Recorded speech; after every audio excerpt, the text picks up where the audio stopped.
Picture this 900 iron chariots thundering across the ancient plains of Israel.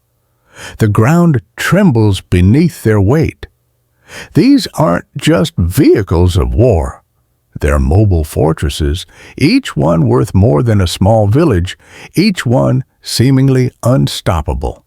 The Canaanite general Sisera commands this technological marvel of the ancient world, a military force that has kept the Israelites cowering in caves and mountain hideouts for 20 long years. Now, imagine a woman sitting under a palm tree making legal decisions for her people.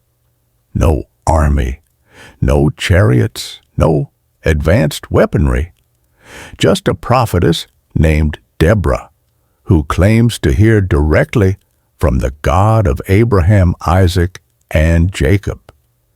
When she declares that God will deliver all 900 chariots into the hands of a ragtag militia of Hebrew farmers and shepherds, it sounds like madness. When she announces that the glory of victory will go not to Israel's general, but to a woman, it seems impossible. Yet, within hours, those same iron chariots will be scattered like broken teats across a muddy battlefield. The mighty Sisera will die not in glorious combat, but while sleeping in a woman's tent, killed by a tent peg driven through his skull by the steady hand of a nomad's wife. And 40 years of peace will follow this one impossible day. How does a story like this even happen? How does the God of the universe choose to work through the most unlikely people in the most unexpected ways? And what does this ancient tale of courage, faith, and divine intervention have to say to us today? This is the story of Deborah, judge, prophetess mother in Israel, and the woman who proved that when God calls, He provides everything needed for victory, no matter how impossible the odds may seem. In the hill country between Ramah and Bethel, there stands an ancient palm tree that has become famous throughout Israel, not for its size or age, but for the woman who sits beneath it daily listening to the disputes of her people and speaking words that carry the authority of heaven itself.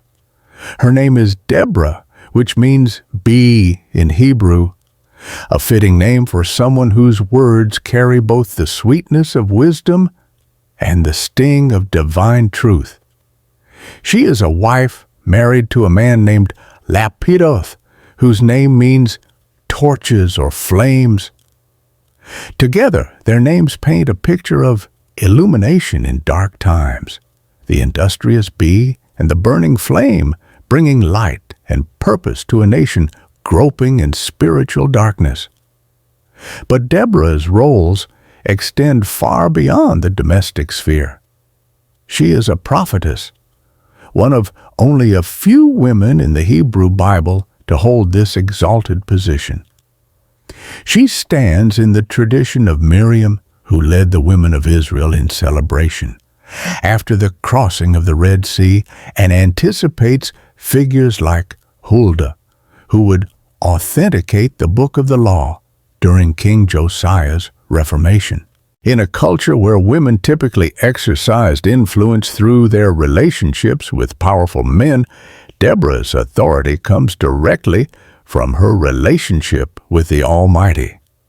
She is also a judge, not merely someone who settles legal disputes, though she does that daily, but one of the charismatic leaders God raises up to deliver His people from oppression. The Hebrew word shaphat encompasses both judicial and military leadership. Deborah is the fourth judge mentioned in the book that bears their name following Othniel, Ehud, and Shamgar. But she is unique among the judges in several ways. Unlike her predecessors, who were primarily military leaders, called for specific campaigns, Deborah exercises ongoing judicial authority. People travel from throughout Israel to bring their disputes before her. Under the shade of her palm tree, she hears cases involving property rights, marriage disputes, tribal boundaries, and matters of religious law. Her reputation for wisdom and fairness has spread throughout the tribes, earning her the title Mother in Israel. Not because she is everyone's biological mother, but because she cares for her people with a mother's protective love and nurturing wisdom. What makes Deborah's authority so remarkable is not just that she is a woman in a patriarchal society, but that no one questions her divine calling. In an age when might often makes right, when charismatic warriors typically claim leadership, the Israelites recognize something different in this woman who speaks for God. Her authority doesn't come from military conquest or political maneuvering, but from her obvious connection to the divine. Those who approach her palm tree quickly recognize that they are in the presence of someone who walks closely with God. Her judgments reflect not human wisdom, but divine insight. Her prophecies prove accurate. Her understanding of the law comes not from extensive study alone, but from communion with the lawgiver himself. She doesn't need to demand respect. It flows naturally to her because people recognize the hand of God upon her life. The palm tree itself becomes symbolic. In the ancient Near East, palm trees represented righteousness, flourishing, and the blessing of God. Psalm 92 declares that the righteous shall flourish like a palm tree. The palm is one of the few trees that can survive in harsh conditions while still bearing fruit. It bends in strong winds but doesn't break. Its roots go deep to find water, even in difficult soil. All of this describes Deborah perfectly. She flourishes in faithfulness during Israel's darkest hour, bending, but not breaking under pressure, drawing strength from her deep relationship with God. From her position under this tree, Deborah sees the big picture of Israel's condition. She hears the complaints of merchants whose trade routes are blocked by Canaanite patrols. She settles disputes between families displaced by Sisera's raids. She comforts widows whose husbands died fighting the iron chariots. She counsels young men who wonder if they should flee to Egypt or submit to Canaanite rule. But Deborah sees more than just the surface problems. Through prophetic insight, she understands that Israel's military weakness reflects spiritual weakness. The people have forgotten their identity as God's chosen nation. They have begun to worship Canaanite gods alongside the God of Abraham. They have lost faith in the promises that sustained their ancestors through Egypt, the wilderness, and the conquest of Canaan. Yet Deborah also sees hope where others see only despair. She knows that the same God who delivered Israel from Pharaoh's army is still capable of defeating Sisera's chariots. She understands that divine power is not limited by human resources or conventional wisdom. She believes that God is ready to act on behalf of His people. He is simply waiting for someone with enough faith to step forward and claim His promises. The woman under the palm tree is about to become the catalyst for Israel's greatest military victory since Joshua's time.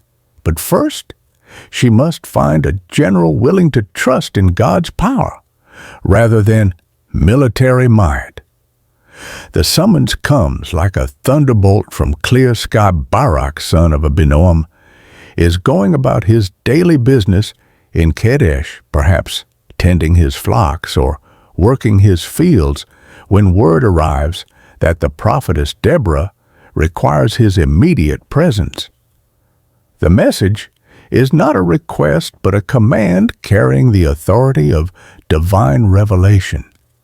Barak's name means lightning in Hebrew, but as he makes the journey to Deborah's palm tree, he probably feels anything but electrifying. He knows why he's been summoned. Everyone in Israel knows that God sometimes calls judges to lead military campaigns against their oppressors.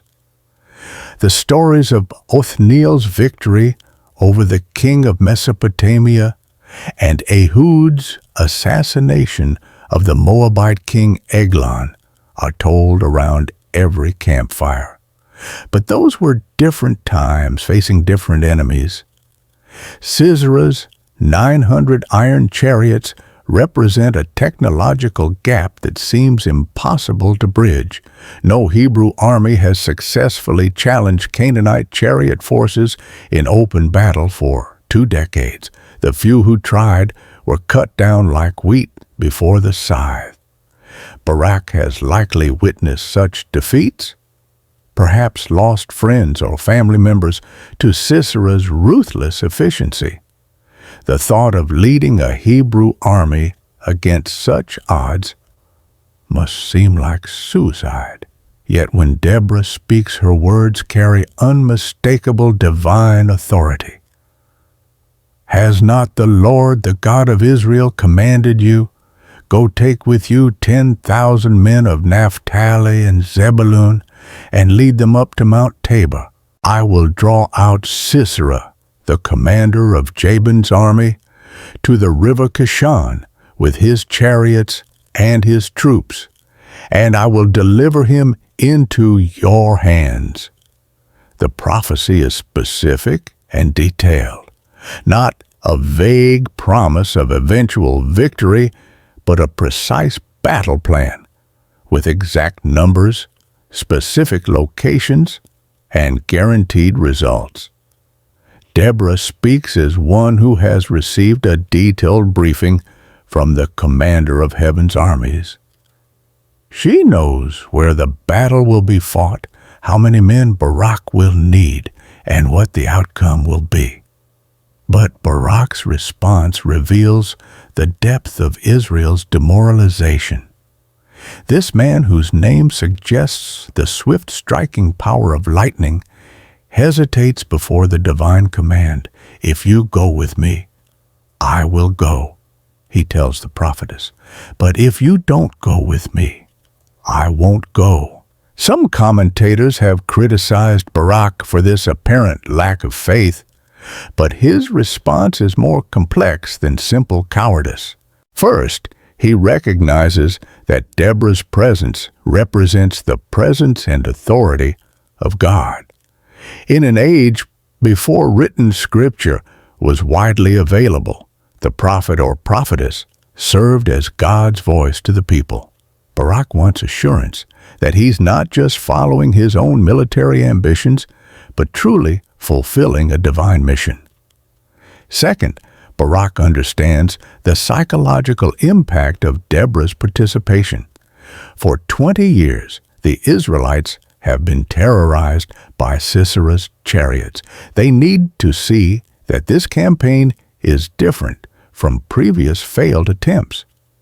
The presence of God's acknowledged prophetess will signal to potential recruits that this is not another doomed rebellion, but a divinely authorized mission of deliverance.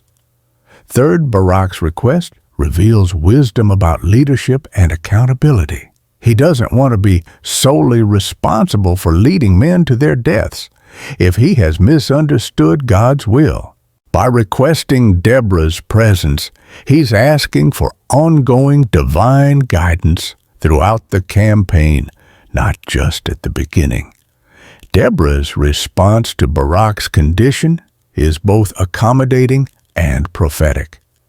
Certainly I will go with you, but because of the course you have taken, the honor will not be yours. for the Lord will deliver Sisera into the hands of a woman. This prophecy carries multiple layers of meaning. On the surface, it seems to be a mild rebuke to Barak for not stepping forward with complete confidence. The honor of killing the enemy commander will go to someone else, specifically to a woman. In a warrior culture where military glory was highly prized, this represents a significant loss of prestige for Barak. But Deborah's prophecy also reveals God's deeper purposes. By declaring that a woman will receive the ultimate honor in this victory, God is making a statement about His values versus human values. The world honors those who trust in military might, technological superiority, and masculine strength. God honors those who trust in Him, regardless of their gender, social status, or physical capabilities. The prophecy also foreshadows the story's dramatic conclusion. Neither Deborah nor Barak will personally kill Sisera. Instead, this honor will fall to Jael, a nomadic woman whose only weapons are household implements, and whose only military experience is protecting her family's tent. God delights in using the humble to confound the mighty, the weak things of the world to shame the strong. Barak accepts these terms without argument. Perhaps he recognizes the justice in Deborah's words. If he needs a woman's presence to give him courage, then it's fitting that a woman should receive the greatest honor. Or perhaps he's simply grateful that this formidable prophetess is willing to share the risks of the campaign she's commanded him to undertake. The partnership between Deborah and Barak becomes a model of complementary leadership. She brings divine revelation and spiritual authority. He brings military knowledge and tactical experience. She hears from God. He knows how to mobilize and organize troops. She provides prophetic vision. He handles practical logistics. Together, they begin the work of transforming a demoralized collection of farmers and shepherds into an army capable of challenging the most feared military force in Canaan. But first, they must convince the tribes of Israel that God is ready to break the chains that have bound them for 20 years. The call has gone out. The unlikely partnership is formed. Now comes the real test. Can faith overcome fear when the stakes are literally life and death? The ancient system of tribal communication across Israel relies on networks that have operated for centuries, signal fires on mountaintops, swift messengers carrying staffs of authority, the ram's horn shofar echoing across valleys. Within days of Deborah and Barak's agreement, the call to arms spreads throughout the northern tribes. The message is both simple and revolutionary. The God of Israel commands His people to gather at Mount Tabor. The prophetess Deborah will be present. The time of deliverance has come. After 20 years of oppression, the iron yoke of Sisera will be broken. But the response reveals the complex state of Israelite society under Canaanite rule. Some tribes answer the call immediately and enthusiastically. Others hesitate, calculating the risks. Still others choose to remain neutral, watching from a safe distance to see which way the wind will blow. From the tribe of Naphtali, closest to the area where Sisera's chariots operate, warriors begin streaming toward Mount Tabor. These men have suffered most directly under Canaanite oppression. Their villages have been repeatedly raided, their young men conscripted or killed, their crops confiscated to feed Sisera's armies. For them, any chance of freedom is worth the risk of death. The men of Zebulun also respond in significant numbers. This tribe, which controls important trade routes, has been particularly squeezed by Canaanite economic policies. Their merchants have been reduced to peddlers. Their caravans seize their prosperity turned to poverty. They arrive at Mount Tabor carrying weapons that have been hidden in caves and buried in olive groves for 2 decades. From Ephraim and Benjamin come smaller but enthusiastic contingents. Though these central tribes are somewhat protected by distance from Sisera's main forces, they remember their heritage as descendants of Joseph and Benjamin Joseph's beloved youngest son. The stories of Egyptian bondage and divine deliverance run deep in their tribal memories. Manasseh, the largest of the northern tribes, sends representatives but remains divided. Some clans pledge full support. Others send only token forces. Still others openly oppose the venture as suicidal. This internal division within Manasseh reflects the broader challenge Deborah and Barak face, convincing people to risk everything they have left on what seems like an impossible dream. The tribe of Issachar provides crucial intelligence support. Known for their wisdom and understanding of the times, they bring detailed information about Sisera's movements, the condition of roads and bridges, and the loyalty of various Canaanite allies. Their knowledge helps Barak begin planning the tactical details of the coming campaign. But not all responses are positive. The tribe of Asher, secure in their coastal territories and profiting from maritime trade, chooses to remain neutral. Their leaders argue that they cannot risk their prosperity for an uncertain military adventure. Better to endure known oppression than invite certain destruction. Dan also remains largely absent from the muster. This tribe, which controls some of the southern approaches to Canaan, has found ways to accommodate Canaanite rule. Their merchants have learned to work within the system, paying tribute in exchange for limited trading privileges. They see no advantage in disrupting arrangements that, while not ideal, at least allow them to survive and maintain some measure of prosperity. Most notably absent is Meroz, a city whose location is debated by scholars, but whose cowardice is remembered forever in Scripture.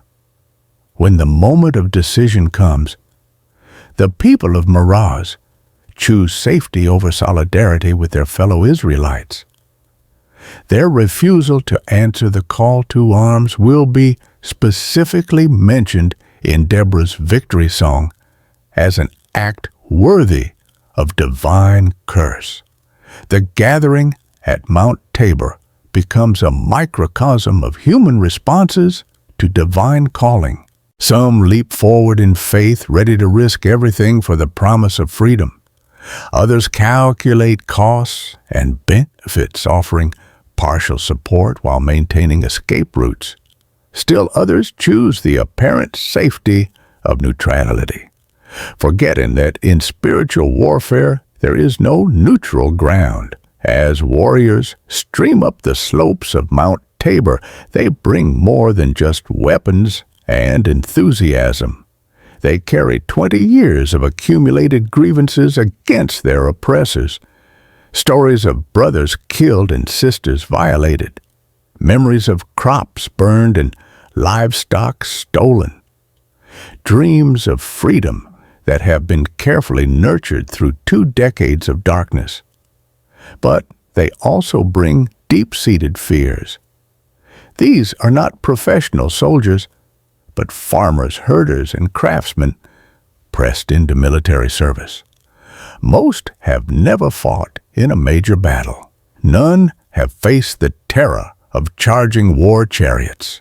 Their bronze and iron weapons, carefully preserved since the last defeat, seem pitifully inadequate against Sisera's military machine. Deborah's presence among them serves multiple purposes. As a prophetess, she provides divine authorization for their cause. Her reputation for wisdom and spiritual insight assures the warriors that they are not following human ambition, but divine command. As a mother figure in Israel, she offers comfort and encouragement to men who may be marching toward death. More importantly, Deborah brings prophetic certainty to a situation fraught with uncertainty.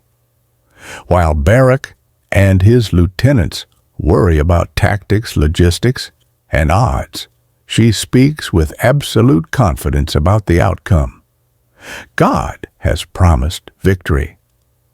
The details of how that victory will come may remain mysterious, but the result is guaranteed by the one who controls the forces of nature and the hearts of men. The muster at Mount Tabor represents a crucial test of faith for the nation of Israel. Can a people who have lived in fear for 20 years rediscover the courage that carried their ancestors through the wilderness? Can they believe that the God of Abraham, Isaac, and Jacob is still capable of performing miracles on their behalf? As the sun sets on the gathering forces, roughly 10,000 men have answered the call, not all of Israel, but enough to fulfill God's specific command. They huddle around campfires on the mountainside, sharing rations and sharpening weapons while their leaders finalize plans for the confrontation that will determine their nation's destiny. Tomorrow, they will discover whether faith is stronger than iron and whether the God of their fathers still fights for those who trust in His promises. Word travels fast in the ancient world, especially when it carries the scent of rebellion. Within days of the Israelite muster at Mount Tabor, Sisera receives detailed intelligence reports from his network of spies and informants. A significant force of Hebrew warriors has gathered under the leadership of someone called Barak, with the prophetess Deborah herself present among them. This is no mere raid or tribal squabble. It represents the most serious challenge to Canaanite authority in 20 years. Sisera's initial reaction is probably amusement rather than alarm. 10,000 Hebrew farmers and shepherds against his 900 iron chariots. Professional soldiers trained in Egyptian military academies against men whose primary experience with warfare consists of protecting flocks from wild animals. The outcome seems as certain as sunrise. But Sisera hasn't maintained his position as commander of Jabin's forces by underestimating enemies or taking unnecessary risks. He understands that successful rebellions often begin with small groups of determined fighters who inspire larger uprisings. Better to crush this movement decisively now than allow it to spread throughout Israel. The general's strategic thinking reflects the military wisdom of Sisera. He knows that the Israelites have chosen Mount Tabor for good reasons. It's defensible, easily supplied from friendly territory, and difficult for chariots to assault. He also knows that the key to defeating infantry formations is to force them onto open ground where his mobile forces can maneuver effectively. Sisera begins mobilizing not just his famous 900 chariots, but the entire military apparatus of Canaanite control. In northern Israel, allied kings contribute their own forces. Mercenary units are called up from reserve status. supply trains begin moving toward the likely area of operations. This will not be a quick, punitive raid, but a comprehensive campaign designed to end Israelite resistance permanently. The mobilization process reveals the sophistication of Canaanite military organization. Each chariot represents not just a single vehicle, but an entire logistical system. Horses must be fed, maintained, and replaced when injured. Chariots require constant repair and maintenance. Crews need specialized training in coordinated maneuvers. The infrastructure supporting Sisera's forces represents generations of military development and enormous economic investment. But the chariots are only the visible tip of Sisera's military power. Supporting them are thousands of infantry, spearmen trained to protect the chariots from enemy attack archers capable of raining death from a distance, engineers skilled in siege warfare and field fortifications. Many of these soldiers are professionals who have served for years, seasoned by campaigns throughout the region. The psychological impact of this mobilization extends far beyond its immediate military purpose. As Canaanite forces move through Israelite territory toward the anticipated battle zone, they serve as a visible reminder of the power arrayed against the Hebrew rebels. Villages empty as families flee to the hills. Markets close as merchants abandon their stalls. The very sight of so many war chariots moving in formation must have caused many Israelites to question the wisdom of challenging such overwhelming might. Sisera's intelligence network also provides detailed information about the Israelite leadership. He knows about Barak's background and military experience, or lack thereof. He knows about Deborah's role as a prophetess and judge, though he probably dismisses her influence as typical Hebrew superstition. What he doesn't understand is the spiritual dimension of the conflict he's about to enter. From Sisera's perspective, this campaign represents an opportunity to demonstrate Canaanite superiority so decisively that no Hebrew will dare challenge his authority again for generations. He envisions not just military victory, but complete psychological domination. The survivors will return to their villages with stories of Hebrew defeat so complete that resistance will become unthinkable. The general's confidence is reinforced by his understanding of the tactical situation. The battle will almost certainly be fought in the Jezreel Valley or along the banks of the Kishon River, terrain that strongly favors chariot warfare. The seasonal rains have ended, leaving the ground firm and suitable for rapid movement. Weather conditions appear favorable for the complex maneuvers that make chariot formations so deadly against infantry.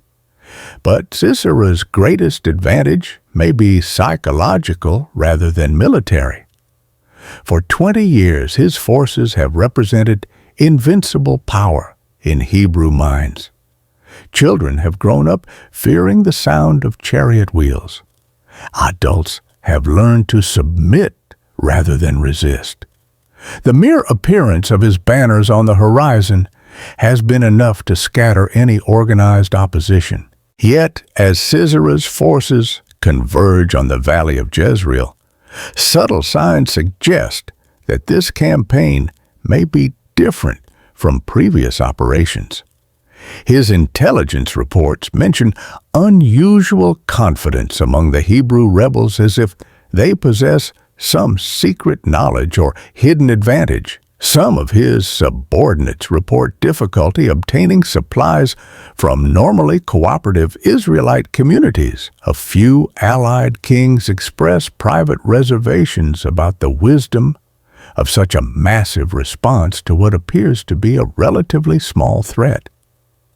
Most intriguingly, There are reports of unusual weather patterns in the region, unseasonable clouds gathering over the highlands, distant thunder when no storms are visible. A sense of atmospheric tension that experienced soldiers recognize as the prelude to something significant. Sisera dismisses such concerns as the nervous fantasies of superstitious subordinates. He has fought enough campaigns to know that confidence is half of victory. His forces are superior in every measurable category: numbers, equipment, training, and experience. The Hebrew God may inspire fanatical resistance, but iron chariots are stronger than religious enthusiasm. As his massive army moves into position, Sisera finalizes his battle plan. He will use the mobility of his chariot forces to pin the Israelites against Mount Tabor, while his infantry attacks from multiple directions. The Hebrew army will be destroyed so completely that organized resistance will become impossible for another generation. What the Canaanite general doesn't understand is that he's not just facing 10,000 Hebrew warriors. He's about to encounter the God who split the Red Sea, brought down the walls of Jericho, and made the sun stand still for Joshua. The same divine power that delivered Israel from Egyptian bondage is about to demonstrate that iron chariots are no match for the Lord of hosts when he fights for his people. The stage is set for one of history's most dramatic military reversals. Two armies are converging on a battlefield where human strength will prove powerless against divine intervention, and where the impossible will become inevitable through the power of faith. While armies gather and generals plan, a seemingly minor detail unfolds that will prove crucial to the story's dramatic conclusion. In the hills above the valley of Jezreel, where nomadic families traditionally pitch their tents during the seasonal migrations, a single Kenite clan has established what appears to be a neutral presence. The Kenites are a fascinating people whose relationship with Israel dates back to Moses himself. It was Jethro, the Kenite Moses' father-in-law, who advised the great lawgiver on organizing the judicial system that Deborah herself now represents. The Kenites are metal workers by tradition, skilled craftsmen who understand the secrets of working iron and bronze. Their nomadic lifestyle allows them to move freely throughout the region, trading their specialized skills for supplies and protection. Most Kenite clans have maintained their ancestral alliance with Israel, remembering the kindness Moses showed to Jethro's family in the wilderness. They serve as neutral intermediaries in regional conflicts, respected by all parties for their craftsmanship and their reputation for honoring agreements. Their tents often appear along trade routes and near battlefields, offering services to whoever can pay their fees. But Heber the Kenite has made a different choice. While his kinsmen maintained traditional loyalty to Israel, Heber has separated himself from the clan and established what appears to be a cordial relationship with King Jabin and his forces. This separation isn't necessarily hostile. Family groups often divide for economic or personal reasons, but it places Heber in a unique and potentially profitable position. From Sisera's perspective, Heber represents a valuable asset. The Kenites' tents are perfectly positioned to observe Israelite movements on Mount Tabor. His apparent neutrality allows him to gather intelligence that would be impossible for obvious Canaanite spies to obtain. His reputation as a metal worker gives him plausible reasons to interact with both armies, potentially serving as an unofficial communication channel if negotiations become necessary. What Sisera doesn't fully appreciate is the complexity of Heber's household. Like most successful nomadic families, Heber's clan includes not just blood relatives, but adopted members, servants, and marriage connections that create a web of relationships extending throughout the region. His wife, Jael, comes from her own tribal background with her own loyalties and memories.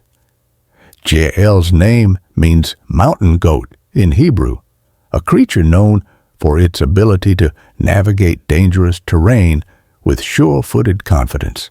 It's a prophetic name for a woman who will soon demonstrate remarkable courage in an impossible situation.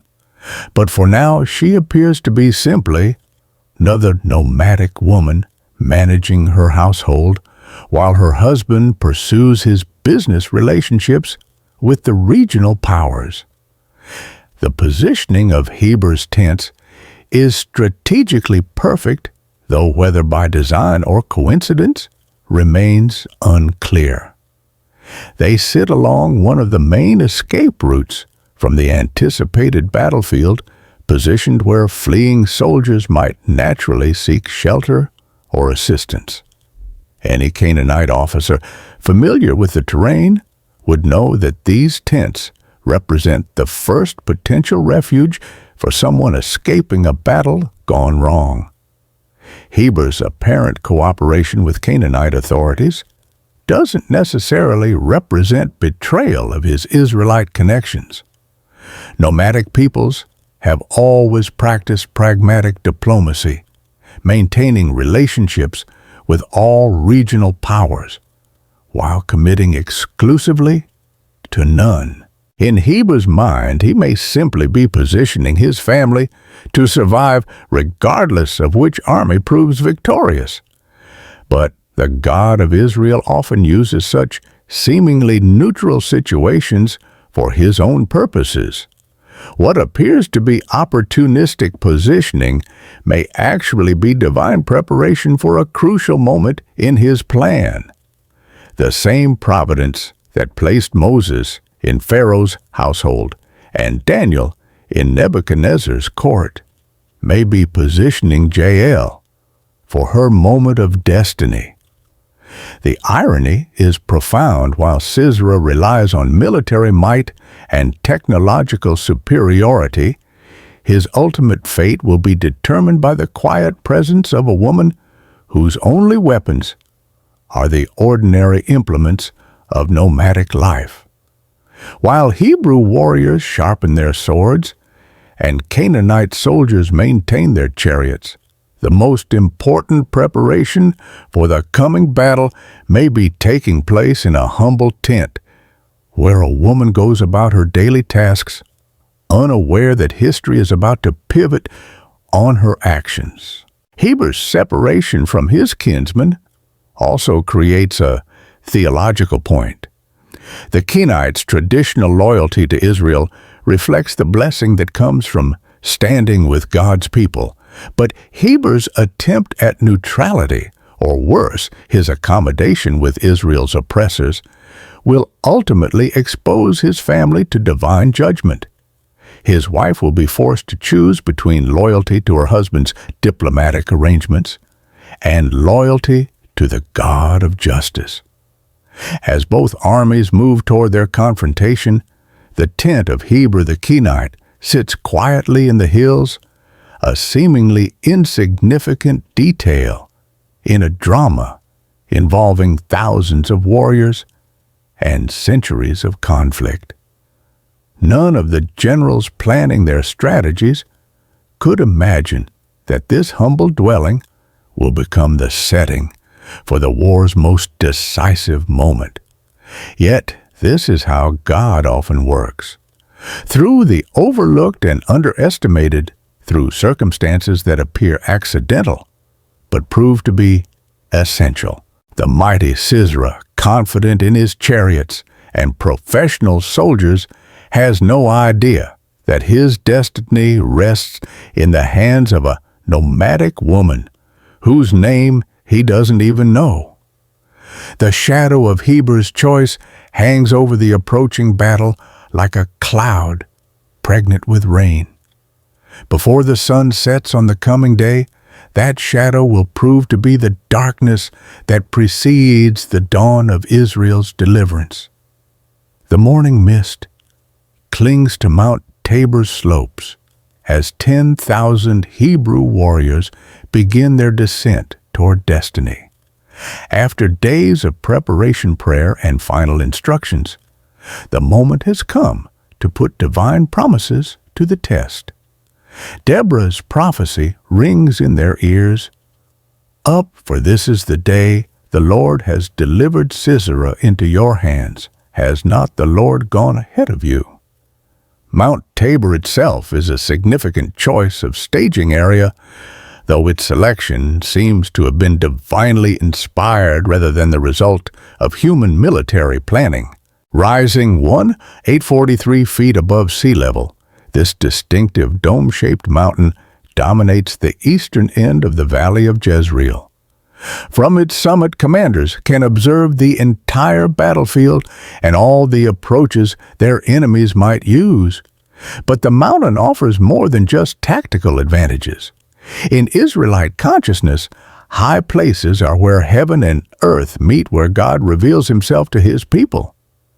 It was on mountains that Moses received the 10 Commandments, where Abraham was tested with Isaac, where Noah's ark came to rest after the flood. By gathering on Mount Tabor, the Hebrew army isn't just occupying high ground. They're positioning themselves in a place where divine intervention seems most natural and expected. The descent from Tabor marks more than a change in elevation. It represents a transition from the realm of faith into the arena of action. For days, the warriors have been sustained by Deborah's prophecies and their own prayers. They've shared stories of past deliverances, sung ancient songs of victory, and encouraged each other with promises from Scripture. But now they must discover whether their God is truly present with them in battle, not just in worship. Barak's tactical plan, developed in consultation with Deborah and his tribal commanders, reflects both military wisdom and prophetic insight. Rather than attempting to defend Mount Tabor's heights, a strategy that would eventually fail due to siege warfare, the Hebrew forces will move aggressively toward the Valley of Jezreel, where Sisera's chariots await them. This decision appears suicidal from a conventional military perspective. Infantry attacking chariots on open ground violates every principle of ancient warfare. It's like sending spearmen against modern tanks or archers against fighter jets. The technological and tactical mismatch is so severe that no sane commander would consider it. But Deborah's presence with the army transforms the entire calculation. She doesn't speak as a military strategist, weighing odds and analyzing terrain. She speaks as a prophetess who has heard directly from the commander of heaven's armies. Her confidence isn't based on human planning, but on divine promise. When she declares that God will deliver Sisera into their hands, she's not offering her opinion. She's transmitting a message from the Almighty. The Hebrew battle formation reflects this tension between conventional wisdom and prophetic faith. Barak arranges his forces according to standard military doctrine, tribal units maintaining their identity while coordinating their movements, experienced fighters positioned to stiffen the resolve of newer recruits, reserves held back to exploit success or cover retreat. But these practical arrangements coexist with something entirely unprecedented, a prophetess marching at the head of the army, declaring that victory is already assured by divine decree. As the Hebrew forces move down from Mount Tabor, they can see Sisera's army spreading across the valley floor like a dark stain. The sight that greets them would normally cause any rational infantry force to reconsider their strategy. 900 iron chariots arranged in perfect formation, their bronze fittings gleaming in the morning sun. Thousands of professional soldiers moving with disciplined precision. Supply trains stretching to the horizon. The accumulated military might of the most powerful kingdom in Canaan, all focused on crushing this Hebrew rebellion. Yet something strange is happening to the weather. Throughout the night, clouds have been gathering over the hills, though the seasonal rains aren't due for months. The air carries an electrical tension that experienced soldiers recognize as the prelude to major storms. Thunder rumbles in the distance, though no lightning is visible. Even the horses seem nervous, snorting and stamping despite their careful training. Sisera notices these atmospheric conditions, but doesn't consider them militarily significant. His battle plan depends on speed and mobility, neither of which should be affected by a little unseasonable weather. If anything, the psychological effect of his massive force should be enhanced by dramatic skies. His chariots will appear even more fearsome, silhouetted against storm clouds. But Deborah understands what the Canaanite general misses. The God of Israel is the Lord of nature, as well as of armies. The same power that sent plagues upon Egypt and parted the Red Sea can control weather patterns for military purposes. Those gathering clouds don't represent a meteorological curiosity. They're evidence of divine preparation for supernatural intervention. The Hebrew army's advance creates ripple effects throughout the region. Israelite villages along their route offer supplies and encouragement, while Canaanite settlements send urgent messages to Sisera warning of the rebel movement. Neutral parties, including some Canaanite clans, begin moving their valuable possessions to safer locations, recognizing that the coming battle will determine regional control for years to come. As both armies move toward their collision, the spiritual dimensions of the conflict become increasingly apparent. This isn't just a struggle between Hebrew farmers and Canaanite professionals, or between bronze weapons and iron chariots. It's a confrontation between world views, between trust in human strength and trust in divine power, between the gods of Canaan and the God of Abraham, Isaac, and Jacob. The Hebrew warriors understand this reality better than their enemies. They march not just as soldiers, but as representatives of their people's covenant relationship with the Almighty. Their victory would vindicate not only their own cause, but their God's reputation among the nations. Their defeat would not only mean death or slavery for themselves, but would raise questions about whether their God is truly supreme over the gods of their neighbors. This spiritual dimension explains the presence of Deborah at the head of the Hebrew army. She isn't there as a military commander. Barak handles those responsibilities. She's there as a visible reminder that this battle belongs to the Lord, that victory will come through divine intervention rather than human skill, and that the honor for triumph must go to God alone. As the morning progresses and both armies move into final position, The atmospheric tension continues building. The clouds grow thicker and darker. The wind begins to shift. In the distance, the first drops of what will become a torrential downpour begin to fall. Neither Barak nor Sisera fully understands what's about to happen, but both sense that this day will be unlike any other in their military experience. The Hebrew general trusts in prophecies he cannot verify through reconnaissance. The Canaanite commander relies on weapons and tactics that have never failed him. Within hours, both will discover that when God enters a battle, all conventional calculations become irrelevant. The stage is set for divine intervention on a scale not seen since the conquest of Canaan under Joshua. The question isn't whether Israel will win. Deborah has already declared that outcome. The question is how God will demonstrate His power so dramatically that this victory will be remembered and celebrated for generations to come. The first drops of rain begin falling as the two armies assume their battle positions along the Kishon River.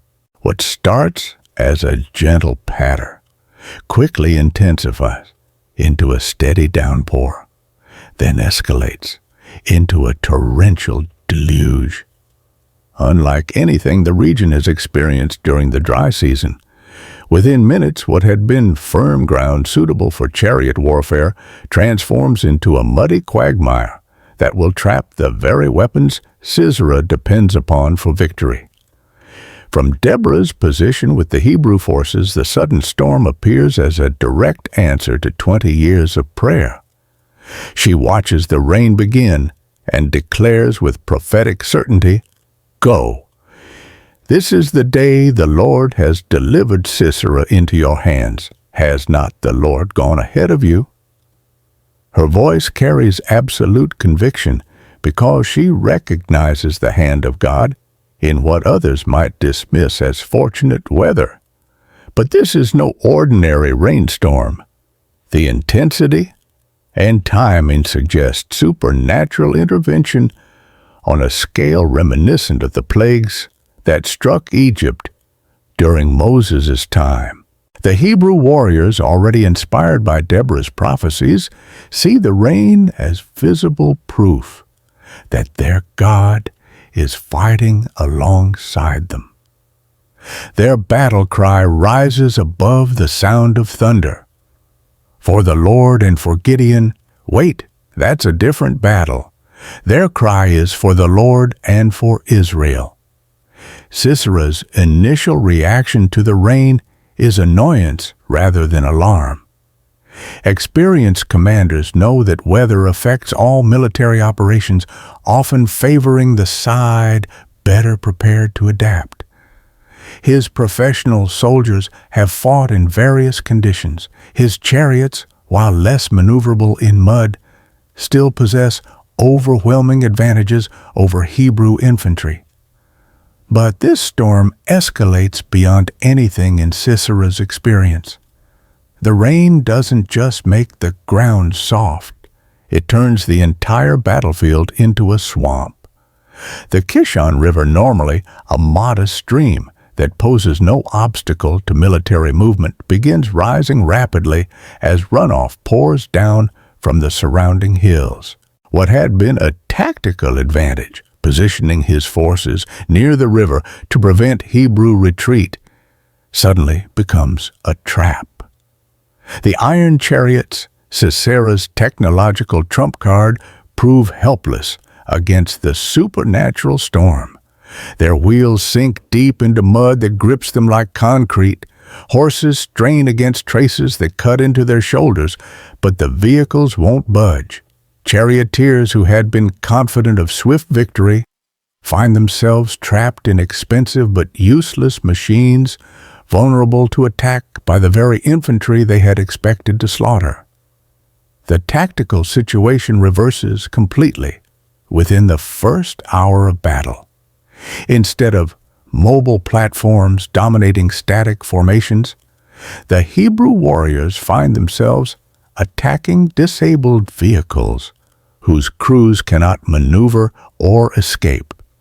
The chariots that had terrorized Israel for 20 years become death traps for their operators immobilized by mud and sitting targets for Hebrew spears and arrows. But the supernatural elements of the battle extend beyond mere weather. The biblical account mentions that the stars fought from heaven, possibly referring to lightning strikes that panic the Canaanite horses, or perhaps to some more mysterious form of celestial intervention.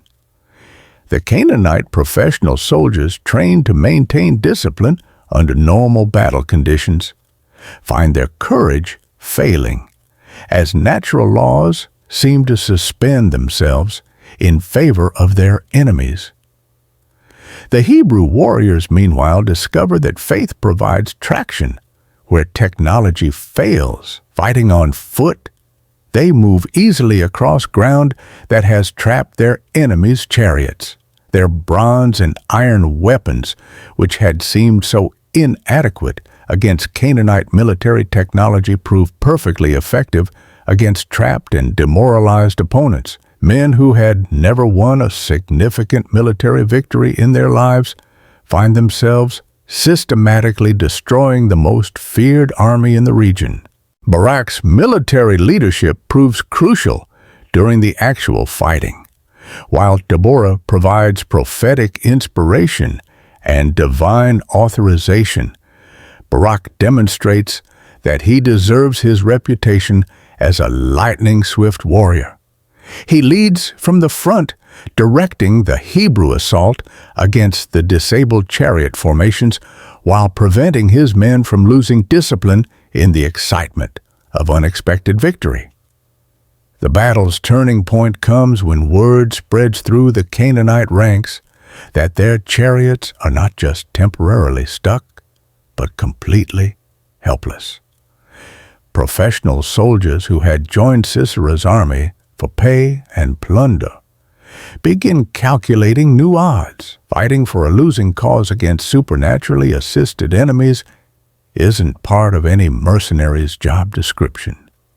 The Kishon River itself becomes an active participant in Israel's victory. Fed by torrents of rain from the surrounding hills, it rises rapidly beyond its normal banks. Canaanite soldiers attempting to retreat find their escape routes cut off by what had been a minor stream but has now become a raging torrent. Men who survived the Hebrew assault may still drown in the flood, weighed down by armor that had been designed to protect them. The psychological impact of the supernatural storm extends beyond its immediate tactical effects. For 20 years, the Israelites have lived in terror of Sisera's chariots, viewing them as almost supernatural in their power and invincibility. Now, they see these same weapons rendered helpless by rain and mud. The technological superiority that had seemed so absolute proves completely vulnerable to divine intervention. Ancient warfare often depended more on morale than on pure military capability, and the morale effects of this battle are devastating for Canaanite confidence. Soldiers who had expected easy victory against Hebrew farmers find themselves fleeing for their lives from men inspired by visible divine support. The reputation for invincibility that had been Sisera's greatest weapon dissolves in the mud of the Kishon Valley. As the battle progresses, it becomes clear that this isn't just a tactical victory, but a strategic revolution. The Hebrew forces aren't just winning a single engagement, they're destroying the military foundation of Canaanite control over Israel. Every disabled chariot represents months of economic investment. Every dead or captured professional soldier weakens the system of oppression that has held Israel in bondage for 2 decades.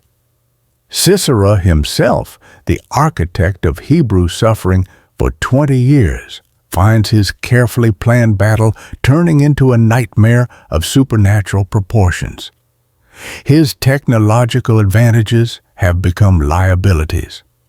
His professional troops are being routed by amateur warriors. His reputation for invincibility is dissolving as rapidly as his battle plan. As Hebrew victory becomes undeniable, Sisera faces the ultimate military humiliation, a commanding general forced to abandon his army and flee for his life. The man who had terrorized Israel from his chariot must now escape on foot, leaving behind the symbols of his power and authority. The battle at the Kishon River demonstrates a fundamental truth about divine power. When God chooses to intervene in human affairs, all conventional wisdom becomes irrelevant. The strongest armies can be defeated by weather. The most advanced weapons can be neutralized by mud. The most confident generals can be reduced to desperate fugitives by the power of the one who controls all things. But Sisera's personal story isn't finished yet. The general who has escaped the supernatural storm at Kishon is about to encounter an even more dramatic demonstration of God's justice in the quiet tent of a nomadic woman whose name he doesn't even know. The transformation from confident commander to desperate fugitive happens with shocking swiftness.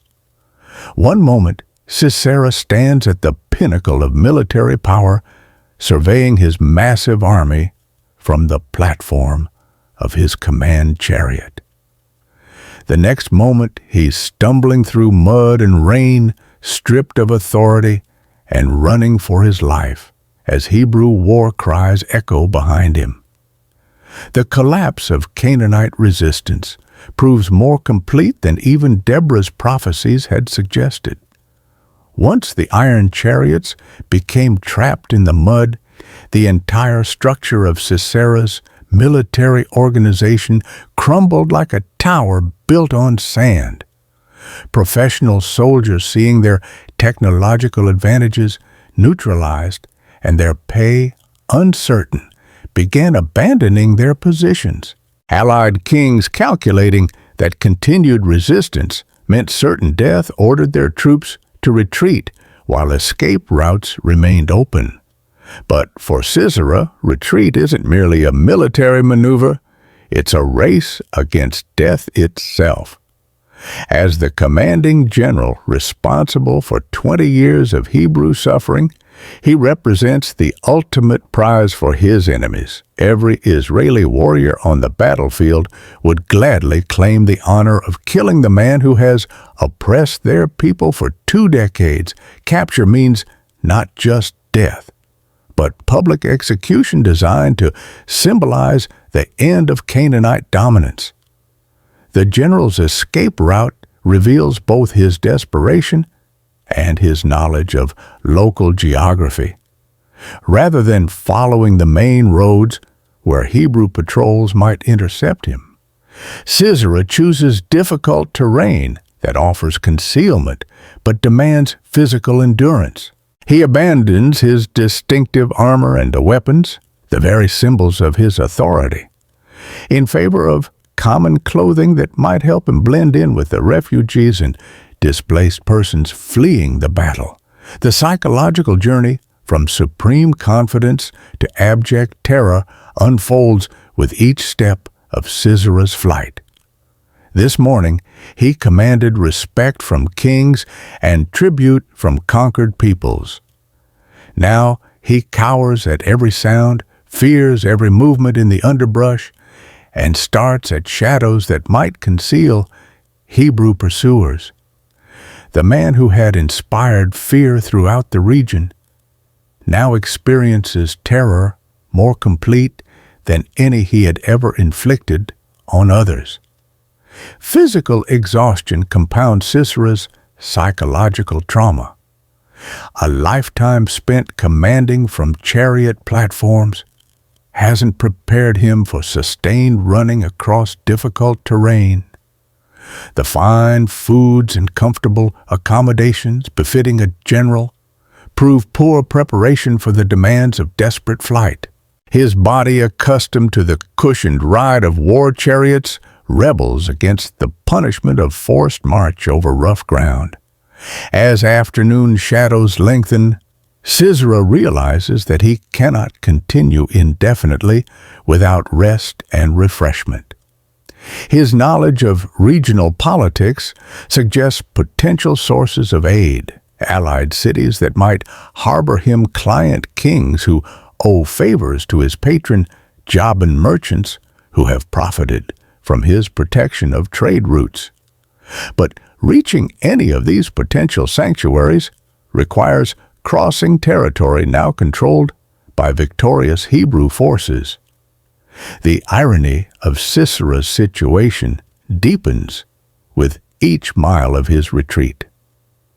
The very network of control he spent 20 years constructing now works against him.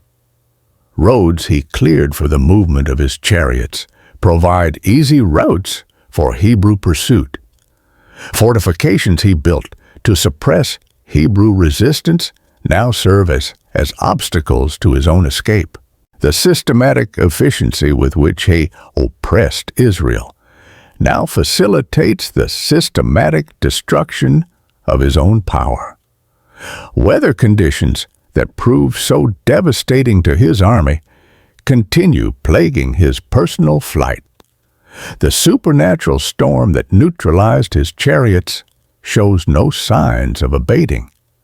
Rain soaks through his clothing, chills his body, and turns every stream bed into a potential death trap.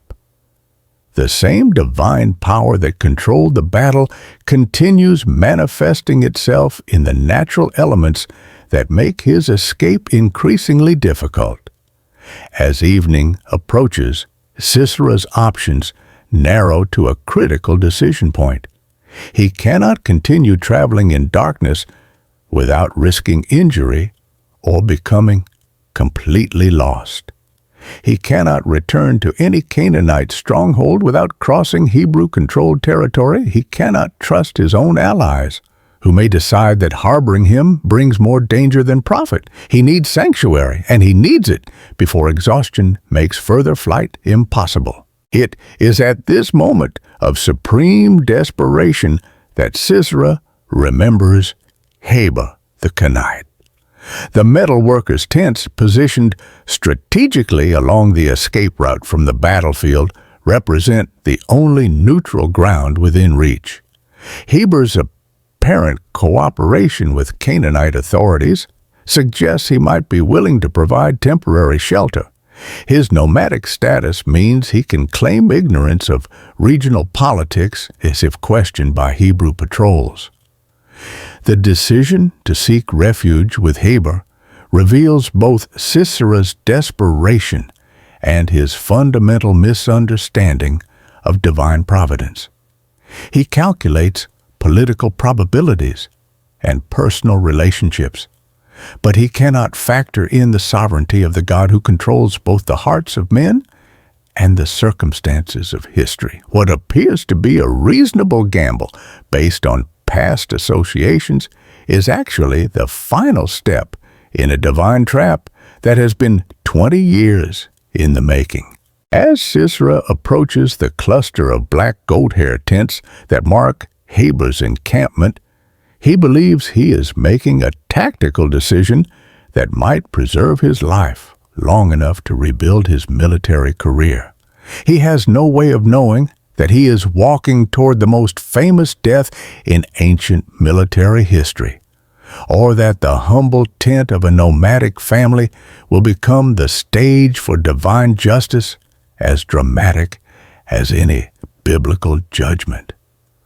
The mighty commander who terrorized Israel for 20 years is about to discover that when God determines to execute justice, no earthly power can provide sanctuary, and no human calculation can anticipate the instruments he chooses to accomplish his purposes. The tent flaps ahead represent either salvation or doom for the fleeing general. Within minutes, Sisera will learn which it will be. The sound of approaching footsteps in the gathering dusk would normally alert any nomadic family to potential danger. But when Sisera stumbles toward Heber's encampment exhausted and desperate, he appears to be just another refugee from the day's catastrophic battle. His fine clothing is mud-stained and torn. His commanding presence is reduced to the fumbling desperation of a man pushed beyond his physical and emotional limits. Jael emerges from her tent to investigate the disturbance, and the moment she sees the approaching figure, she faces a choice that will echo through history. Here is Sisera himself, the oppressor of Israel, the commander whose iron chariots have terrorized her husband's kinsmen for 20 years, the symbol of everything that has gone wrong with Canaanite rule in the Promised Land. But here also is a man in desperate need seeking sanctuary according to the ancient laws of hospitality that govern nomadic life. Custom and courtesy demand that she offer aid to anyone who approaches her tent in genuine distress, regardless of their identity or past actions. The honor of her family and clan depends on upholding these traditions, even when extending such courtesy might prove personally costly. Jael's initial response appears to embrace the expected role of hospitable host. "Come, my lord, come right in, don't be afraid," she tells the fleeing general. Her invitation follows the proper forms of nomadic courtesy, addressing him with respect and offering the protection that a guest may rightfully expect from any host. She draws aside the tent flap and gestures for him to enter the private space of her family dwelling. But appearances can deceive, and Jael's gracious words mask a growing recognition of both opportunity and divine calling. As a Kenite, she belongs to a people traditionally allied with Israel. As a woman, she has heard the stories of Canaanite brutality toward Hebrew families. As someone who lives close to the borderlands, she has witnessed the systematic oppression that Sisera represents. Her apparent hospitality may actually be the first move in a carefully calculated plan of justice. Sisera's acceptance of Jael's invitation reveals the depth of his desperation and exhaustion. A cautious commander would recognize the risks of entering a tent where he might be trapped. An experienced soldier would maintain readiness for sudden flight or combat. But Sisera is no longer thinking like a general. He's reacting like a hunted animal, seeking any available shelter. The interior of Jael's tent represents a world completely removed from military command structures and battlefield violence. Here are the tools of domestic life: cooking vessels, weaving materials, children's toys, sleeping mats. The contrast with Sisera's usual environment of weapons and war chariots could hardly be more complete. For a brief moment, the tent offers the illusion of safety and normalcy that his soul desperately craves. Jael's actions as hostess continue following traditional patterns while building toward an unexpected climax. She covers Sisera with a blanket. The customary gesture of protection extended to any guest. When he requests water, she goes beyond minimal courtesy.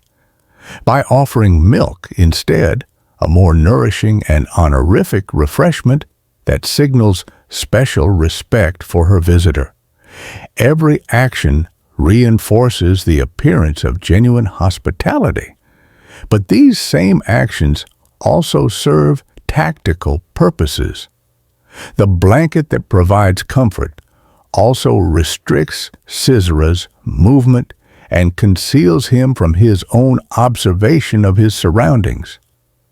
The milk that offers refreshment also contains properties that promote drowsiness and relaxation.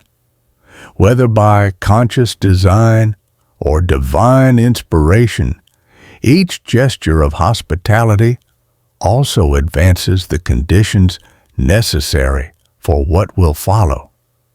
Sisera's instructions to Jael reveal both his military ment and his fundamental misunderstanding of his situation. Stand in the doorway of the tent, he commands. If someone comes by and asks you, "Is anyone in there?" say no.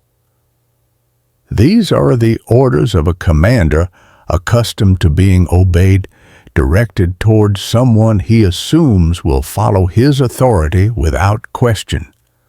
The request also demonstrates Sisera's continued thinking in conventional military terms. He envisions Hebrew pursuit parties conducting systematic searches of potential hiding places. He believes that his survival depends on avoiding detection through normal concealment tactics. He cannot imagine that his greatest danger comes not from external enemies, but from the woman whose protection he has sought. As Sisera settles into what he believes is secure hiding, Jael faces the defining moment of her life. Outside the tent, the sounds of battle have faded, replaced by the distant calls of Hebrew search parties and the normal evening sounds of a nomadic encampment. Inside the tent, the man responsible for 20 years of Hebrew suffering lies vulnerable and trusting, protected by customs of hospitality that have governed nomadic life for centuries. The choice Jael must make transcends personal preference or tribal loyalty. This is a moment when divine justice intersects with human decision, when the God of Israel provides an opportunity for his purposes to be fulfilled through the most unlikely instrument. She can honor the letter of nomadic law by protecting her guest, or she can serve the higher law of divine justice by acting as an agent of Hebrew liberation. The tent that has briefly sheltered Sisera from the consequences of his oppression is about to become the place where those consequences finally catch up with him. The woman whose hospitality he has trusted is about to demonstrate that when God determines to execute judgment, he can use anyone, including a nomadic housewife, armed with nothing more than the tools of her daily work. In the growing darkness of her family tent, Jael reaches for the implements that will make her name legendary in Israel's history: a tent peg and a workman's hammer. The same hands that have pitched countless campsites and maintained her family's mobile home are about to strike the blow that will end Sisera's reign of terror and complete Israel's miraculous victory. The moment of truth has arrived, and the humble tent of a nomadic family is about to witness one of the most dramatic acts of divine justice in human history. The tent grows quiet, except for the steady breathing of an exhausted man who believes he has found sanctuary. Sisera's eyes close as weariness overcomes the adrenaline that has sustained him through the day's disasters. The milk Jael provided, combined with the warmth of the blanket and the psychological relief of apparent safety, creates the perfect conditions for deep, vulnerable sleep. But Jael doesn't rest.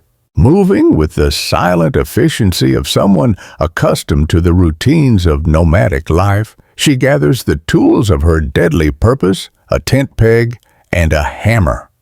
These are not weapons of war, but instruments of daily life, as familiar to her hands as cooking utensils or weaving tools.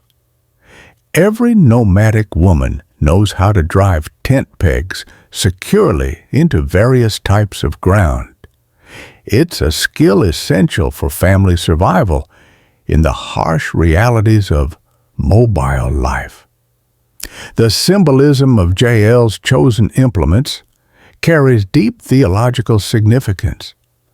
God's judgment on Sisera will come not through the instruments of military might, swords, spears, or chariots, but through the humble tools of domestic life. The same divine power that uses the weak things of the world to confound the strong is about to demonstrate that a nomadic woman's household equipment can be more deadly than a general's arsenal. As Jael approaches the sleeping commander, she faces a moment that will test every aspect of her character: courage, conviction, and commitment to justice. This isn't the heat of battlefield combat where adrenaline and training take over. This is cold-blooded execution requiring moral certainty and physical resolve that few people of either gender could muster. Yet Jael doesn't hesitate. Whether guided by divine inspiration or human judgment, she recognizes this moment as the convergence of opportunity and obligation. Here lies the man whose policies have oppressed her husband's kinsmen, whose chariots have terrorized Hebrew villages, whose very name has become synonymous with brutal occupation. The chance to end his reign of terror may never come again. The actual moment of execution unfolds with shocking swiftness.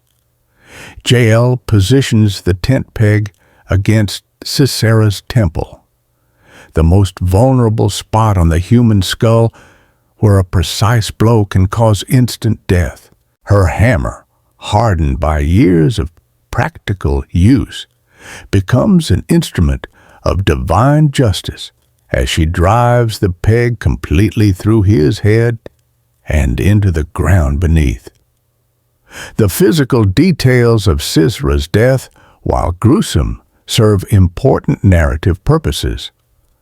This is not a clean, honorable death in battle, but a humiliating end that reverses every expectation of military glory. The general who terrorized others through superior force dies helplessly in his sleep, killed by a woman using household tools. The man who placed his trust in iron chariots and professional soldiers is undone by a tent peg and a nomadic housewife's steady hand. The theological implications of the execution extend far beyond its immediate military significance. Sisera's death represents the working of divine justice through the most unexpected agents. Just as God used Moses' staff to part the Red Sea and David's slingshot to defeat Goliath, he now uses Jael's tent peg to eliminate Israel's oppressor. The pattern is consistent. Divine power manifests itself most clearly when human instruments appear least adequate to the task. Jael's action also fulfills Deborah's prophecy that the honor will not be yours, for the Lord will deliver Sisera into the hands of a woman. And neither Deborah herself nor any Hebrew warrior will claim credit for killing Israel's greatest enemy. Instead, a woman from outside Israel's tribal structure, using tools from outside military tradition, will accomplish what armies could not achieve through conventional warfare. The aftermath of Sisera's death leaves Jael in a precarious position. She has violated the sacred laws of hospitality that govern nomadic society. She has killed a man who sought sanctuary in her tent and trusted her protection. From one perspective, her actions represent treachery of the worst sort, the betrayal of a guest by his host. From another perspective, they represent the triumph of divine justice over human custom. But Jael doesn't have long to contemplate the moral complexity of her situation. The sound of approaching footsteps announces the arrival of Barak and his Hebrew pursuit party, following Sisera's trail toward its inevitable conclusion. The general who fled the supernatural storm at Kishon has led his enemies directly to the place of his destruction, completing the circle of divine judgment. When Barak arrives at the tent, probably expecting either to capture a fugitive or to learn of his escape, Jael greets him with words that will echo through Israelite history. "Come, I will show you the man you're looking for."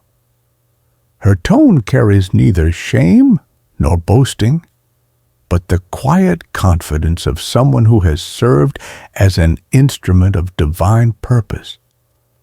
The sight that greets Barak inside the tent confirms both the completeness of Israel's victory and the fulfillment of Deborah's prophecy.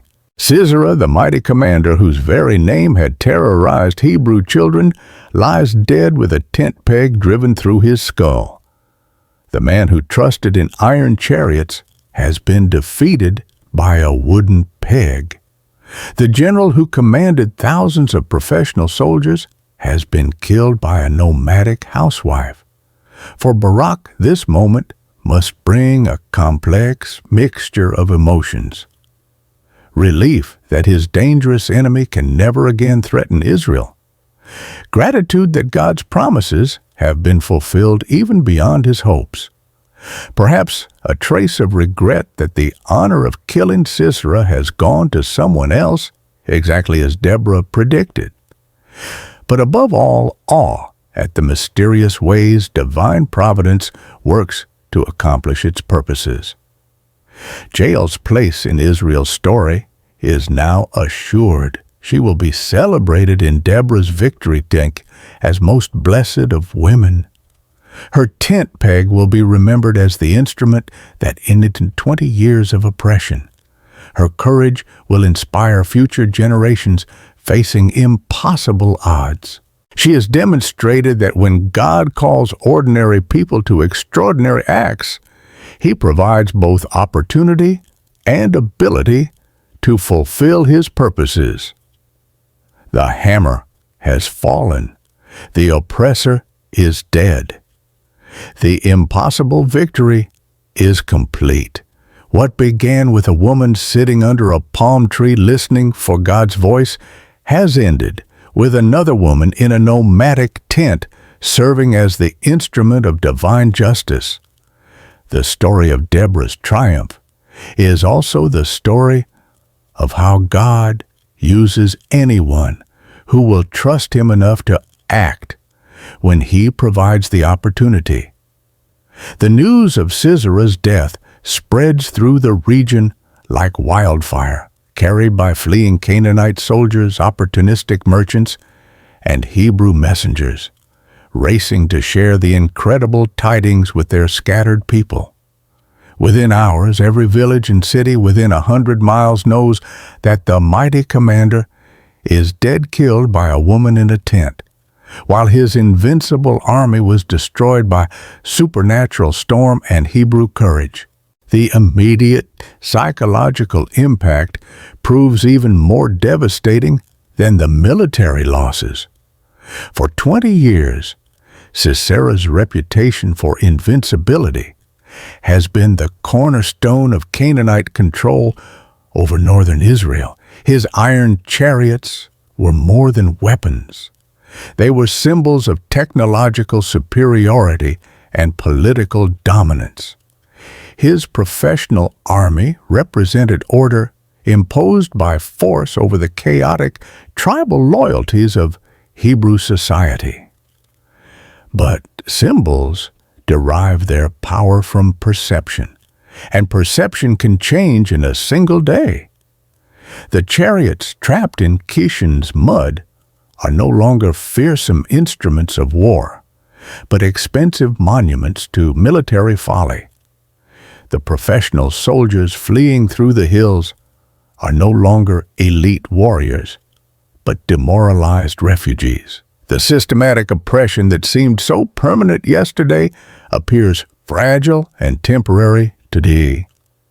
King Jabin's reaction to the catastrophe reveals the brittle nature of his apparent strength. From his fortress at Hazor, he had ruled through Sisera's military prowess rather than genuine political authority. His kingdom was essentially a protection racket writ large. He provided security from other threats in exchange for tribute and submission.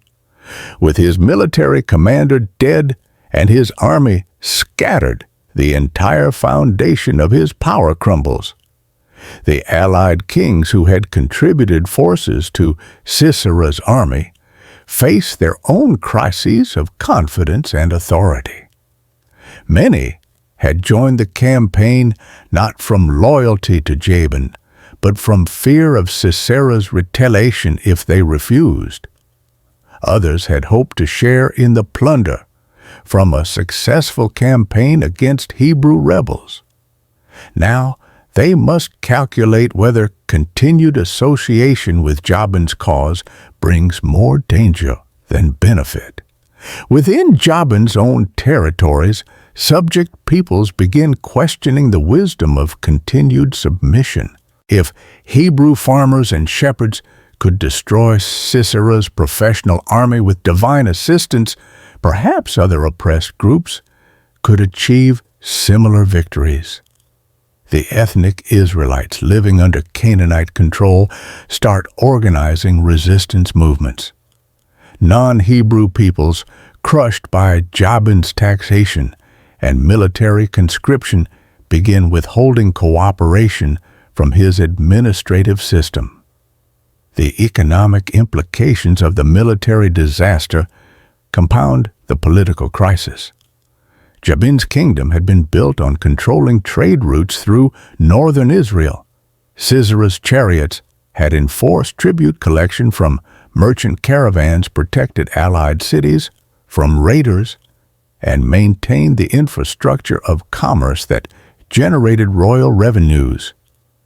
Without military power to back up his economic policies, Jabin finds his revenue streams drying up as quickly as his political authority. But the Hebrew response to victory proves as significant as the victory itself.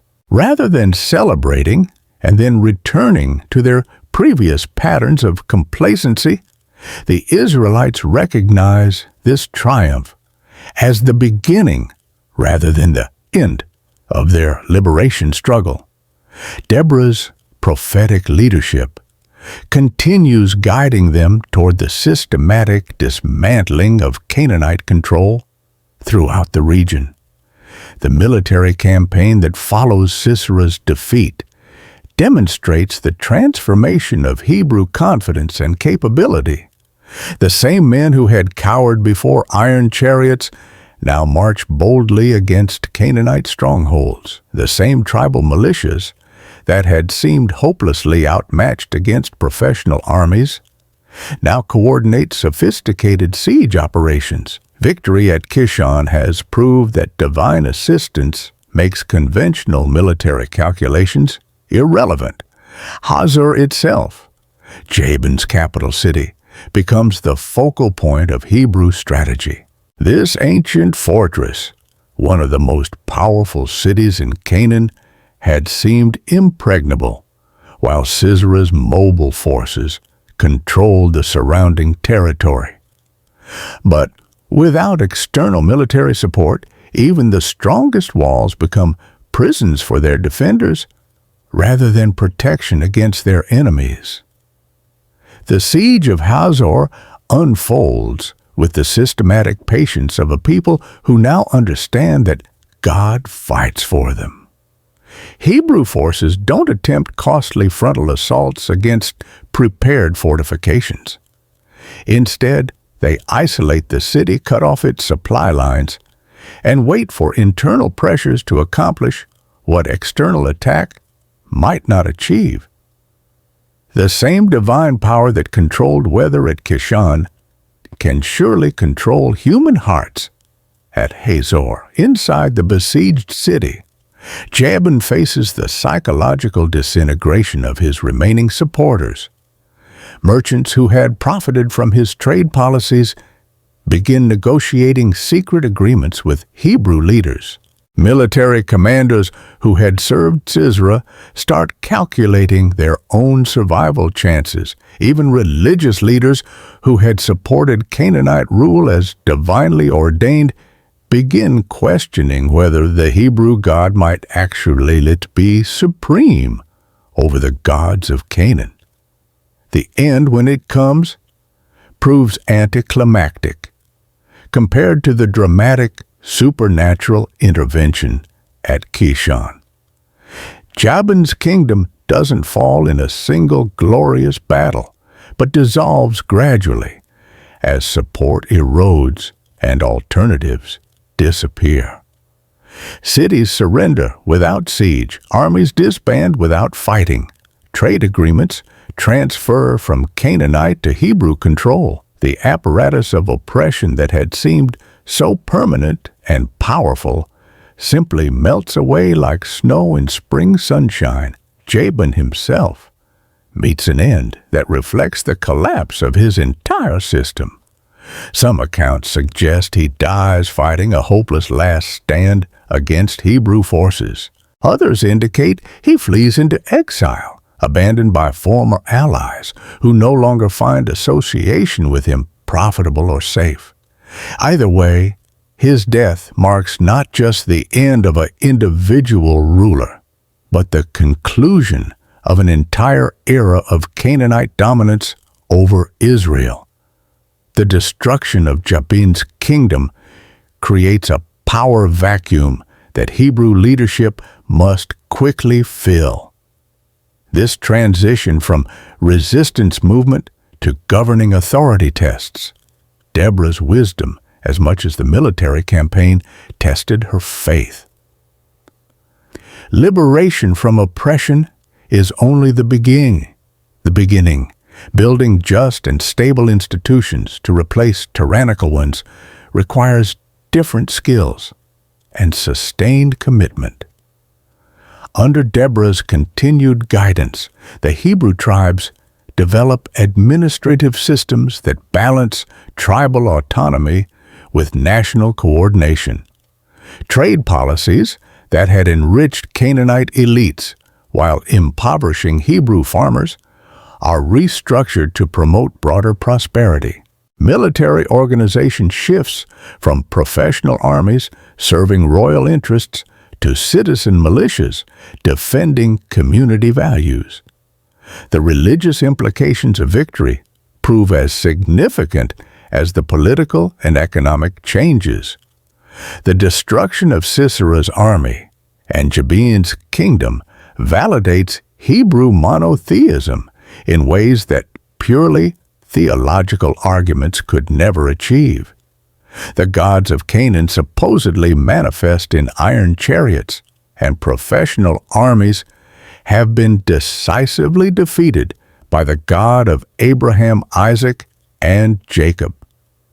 This demonstration of divine power strengthens Hebrew faith while undermining alternative religious systems throughout the region. The 40 years of peace that follow this victory represent more than just the absence of military conflict. They mark a period of cultural, economic, and spiritual reconstruction during which the Hebrew people rediscover their identity as God's chosen nation. The lessons learned during 20 years of oppression combine with the confidence gained through supernatural deliverance to create a foundation for sustained national development. Yet, the ultimate significance of Jabin's fall extends beyond its immediate historical consequences. This victory demonstrates a pattern that will repeat throughout biblical history when God's people cry out for deliverance from oppression. He raises up leaders who trust in His power rather than human strength. When those leaders obey His commands despite impossible odds, He intervenes supernaturally to accomplish what human effort alone could never achieve. The collapse of Jabin's kingdom also illustrates the temporary nature of human power structures that oppose divine purposes. Systems of oppression that appear permanent and invincible can be swept away in a single day when God decides their time has ended. The same divine sovereignty that established Israel as His chosen people continues operating throughout history to accomplish His eternal purposes. For the Hebrew people, gathering in liberated cities and restored villages throughout northern Israel, the end of Jabin's rule represents both culmination and commencement. The immediate goal of freedom from Canaanite oppression has been achieved through divine intervention and human courage. But the larger challenge of building a society that honors God and serves human flourishing has only just begun. The woman who sat under a palm tree listening for God's voice and settling disputes between neighbors has become the architect of national liberation and social reconstruction. The reluctant general who needed prophetic encouragement to trust divine promises has become the military leader who proved that faith can overcome any earthly opposition. Together, they have demonstrated that when God calls His people to impossible tasks, He provides everything necessary for victory. But their triumph raises new questions that will challenge future generations. How do a liberated people maintain their dependence on God when they no longer face external threats? How do they preserve the spiritual lessons learned through oppression when they enjoy the benefits of prosperity? How do they pass on to their children the faith that made their freedom possible? These questions will be tested in the years of peace that follow, as the Hebrew people discover whether they have truly learned to trust in the God who delivered them, or whether success will lead them back into the cycle of complacency that made their oppression necessary in the first place. In the aftermath of victory, when the dead are buried and the prisoners distributed, when the spoils are gathered and the treaty signed, there comes a moment for reflection and celebration. The Hebrew people, free for the first time in 20 years, gathered to hear their prophetess commemorate the miraculous deliverance they have witnessed. What emerges from Deborah's lips is not just a victory song, but a theological masterpiece that will be sung and studied for generations to come. On that day, Deborah and Barak, son of Abinoam, sang this song the Scripture records. But the voice that dominates the composition is unmistakably Deborah's. This is the same voice that called Barak to faith, that proclaimed divine promises from beneath the palm tree, that marched with the Hebrew army to Kishon. Now it rises in praise that captures both the human drama and divine sovereignty that transformed impossible odds into complete victory. The song begins with a call to universal celebration. When the princes in Israel take the lead, when the people willingly offer themselves, praise the Lord. These opening words establish the theological framework for everything that follows. Victory belongs ultimately to God, but it comes through human leaders who trust His promises and people who willingly respond to His call.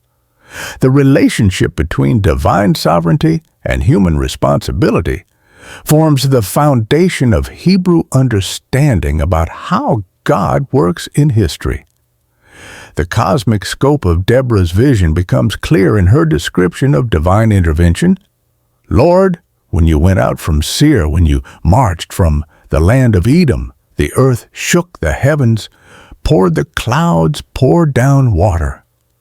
The mountains quaked before the Lord, the one of Sinai, before the Lord, the God of Israel. This isn't just meteorological observation, but theological interpretation. The storm that destroyed Sisera's chariots was part of the same divine power that shook Mount Sinai when God gave the law to Moses.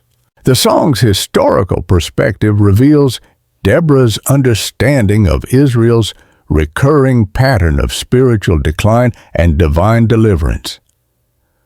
Village life in Israel ceased. It ceased until Deborah arose, until I arose, a mother in Israel.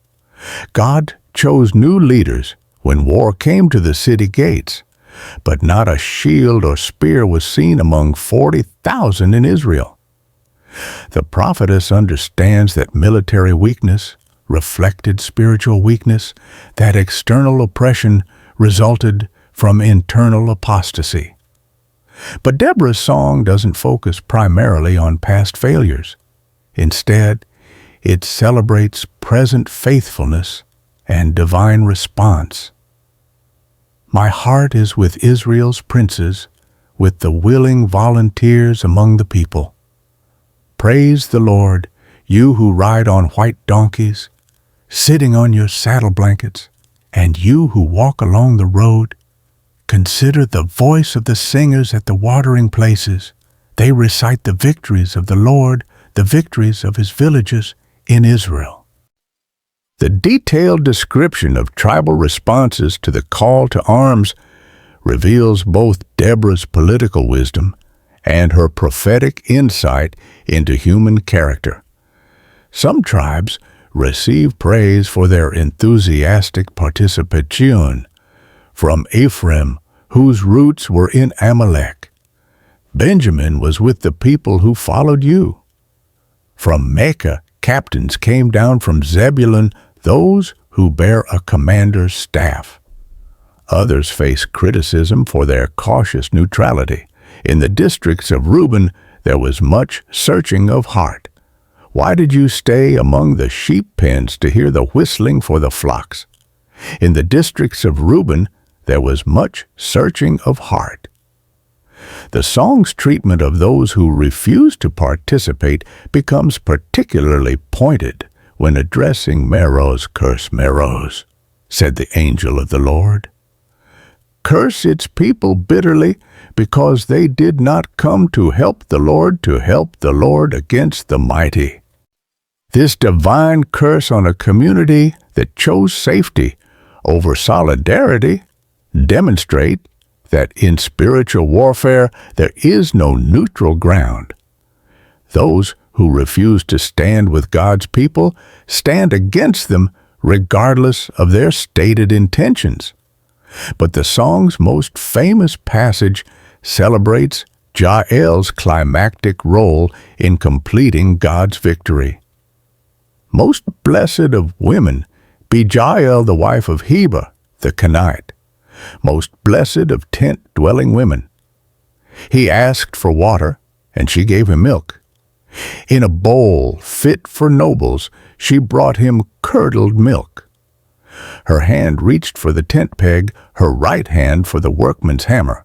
She struck Sisera, she crushed his head, she shattered and pierced his temple. This celebration of Jael's action addresses potential moral concerns about her violation of hospitality customs. From Deborah's prophetic perspective, Jael served as an instrument of divine justice rather than a betrayer of trust.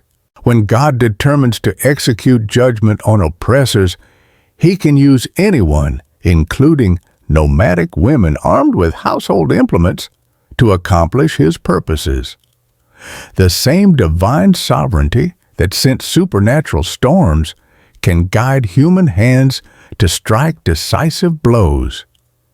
The song's conclusion paints a vivid contrast between the fate of God's enemies and the destiny of His faithful people. Sisera's mother waits in vain for her son's return, imagining him delayed by the division of spoils and the selection of captured women.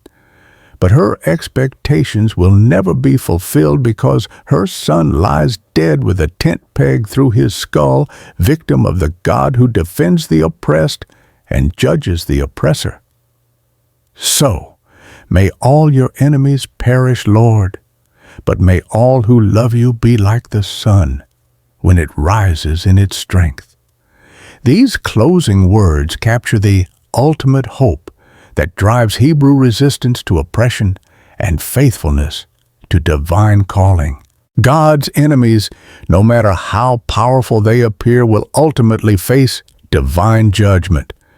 But those who love God and trust His promises will shine with reflected glory that grows brighter with each passing day. The Song of Deborah serves multiple functions within Hebrew culture and biblical theology. As literature, it ranks among the finest examples of ancient Hebrew poetry, with its vivid imagery, parallel structures, and emotional power. As history, it preserves crucial details about tribal politics, military strategy, and social conditions during the period of the Judges. As theology, it articulates an understanding of divine sovereignty and human responsibility that will shape Hebrew thought for centuries. But perhaps most importantly, the song functions as a teaching tool that will help future generations understand how God works in history. When Hebrew children hear this song around family fires, they will learn that their God specializes in impossible victories, that He uses ordinary people to accomplish extraordinary purposes, and that faith, combined with obedience, can overcome any earthly opposition. The woman who sat under a palm tree listening for God's voice has become the composer of one of Scripture's most powerful hymns of victory.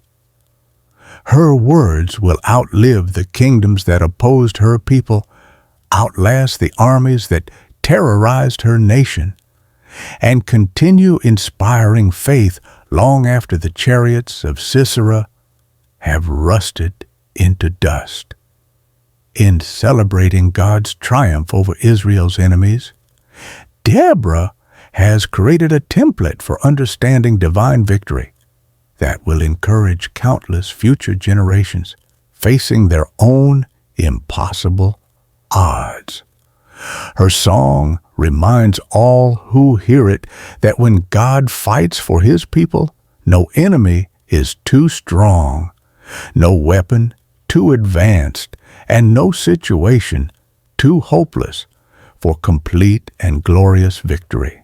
The story of Deborah and Barak's triumph over Sisera reveals profound theological principles that extend far beyond its immediate historical context. This narrative demonstrates how the God of Abraham, Isaac, and Jacob operates in human affairs, using methods that often surprise earthly observers while accomplishing purposes that transcend temporal circumstances. Understanding these divine principles helps explain not only this particular victory, but the entire pattern of God's relationship with His chosen people. The most fundamental theological truth illustrated by this account is God's sovereignty over history. The supernatural storm that neutralized Sisera's iron chariots wasn't a fortunate coincidence, but divine intervention, tapped to coordinate perfectly with Hebrew military action.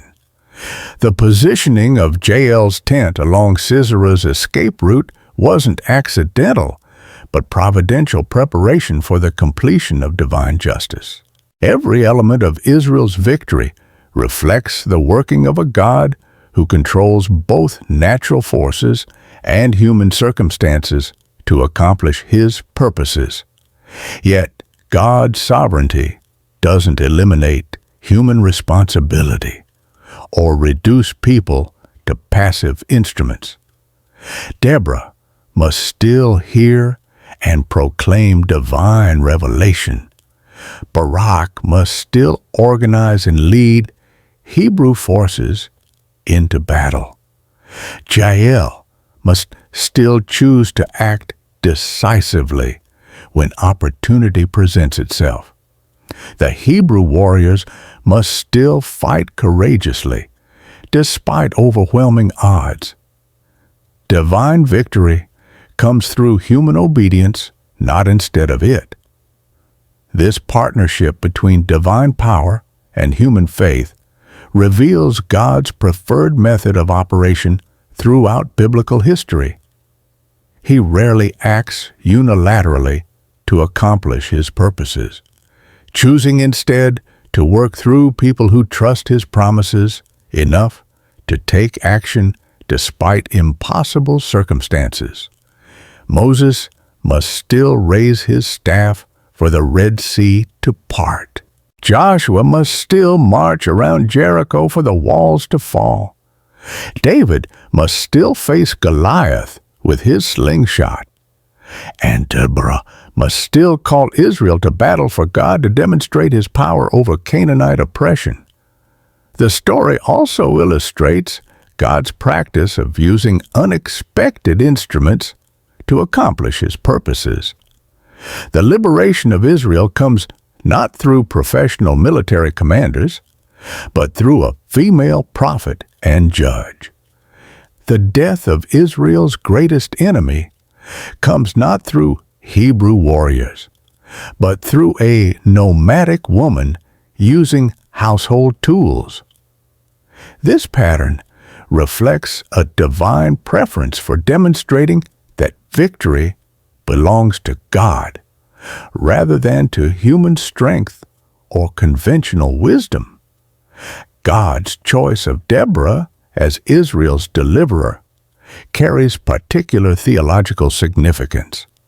In a patriarchal culture where military leadership typically fell to men, God's selection of a woman to lead His people sends a clear message about His values versus human expectations. Divine calling trumps social convention.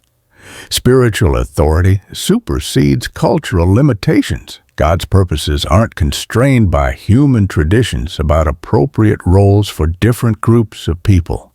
Similarly, Jael's climactic role in completing Israel's victory demonstrates that God can use anyone regardless of their background, ethnicity, or social status to serve His purposes. Jael isn't even an Israelite by birth, yet she becomes the instrument through whom God executes final judgment on Israel's oppressor.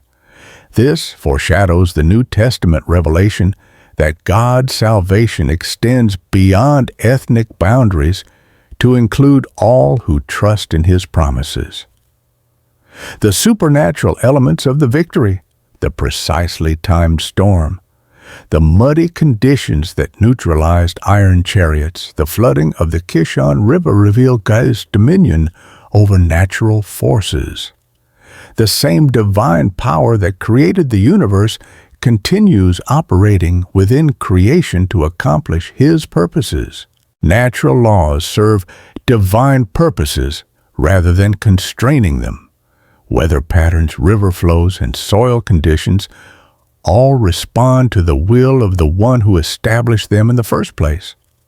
But this story also demonstrates God's commitment to justice for the oppressed. The Hebrew people's suffering under Canaanite rule wasn't overlooked or ignored by their covenant God. Their cries for deliverance reached His ears and moved His heart to action. The same divine compassion that heard Hebrew groaning in Egyptian bondage responds to Hebrew suffering under Sisera's iron chariots.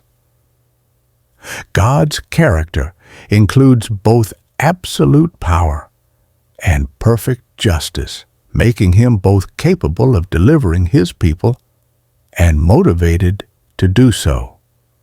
The 20-year period of oppression before deliverance illustrates another crucial theological principle.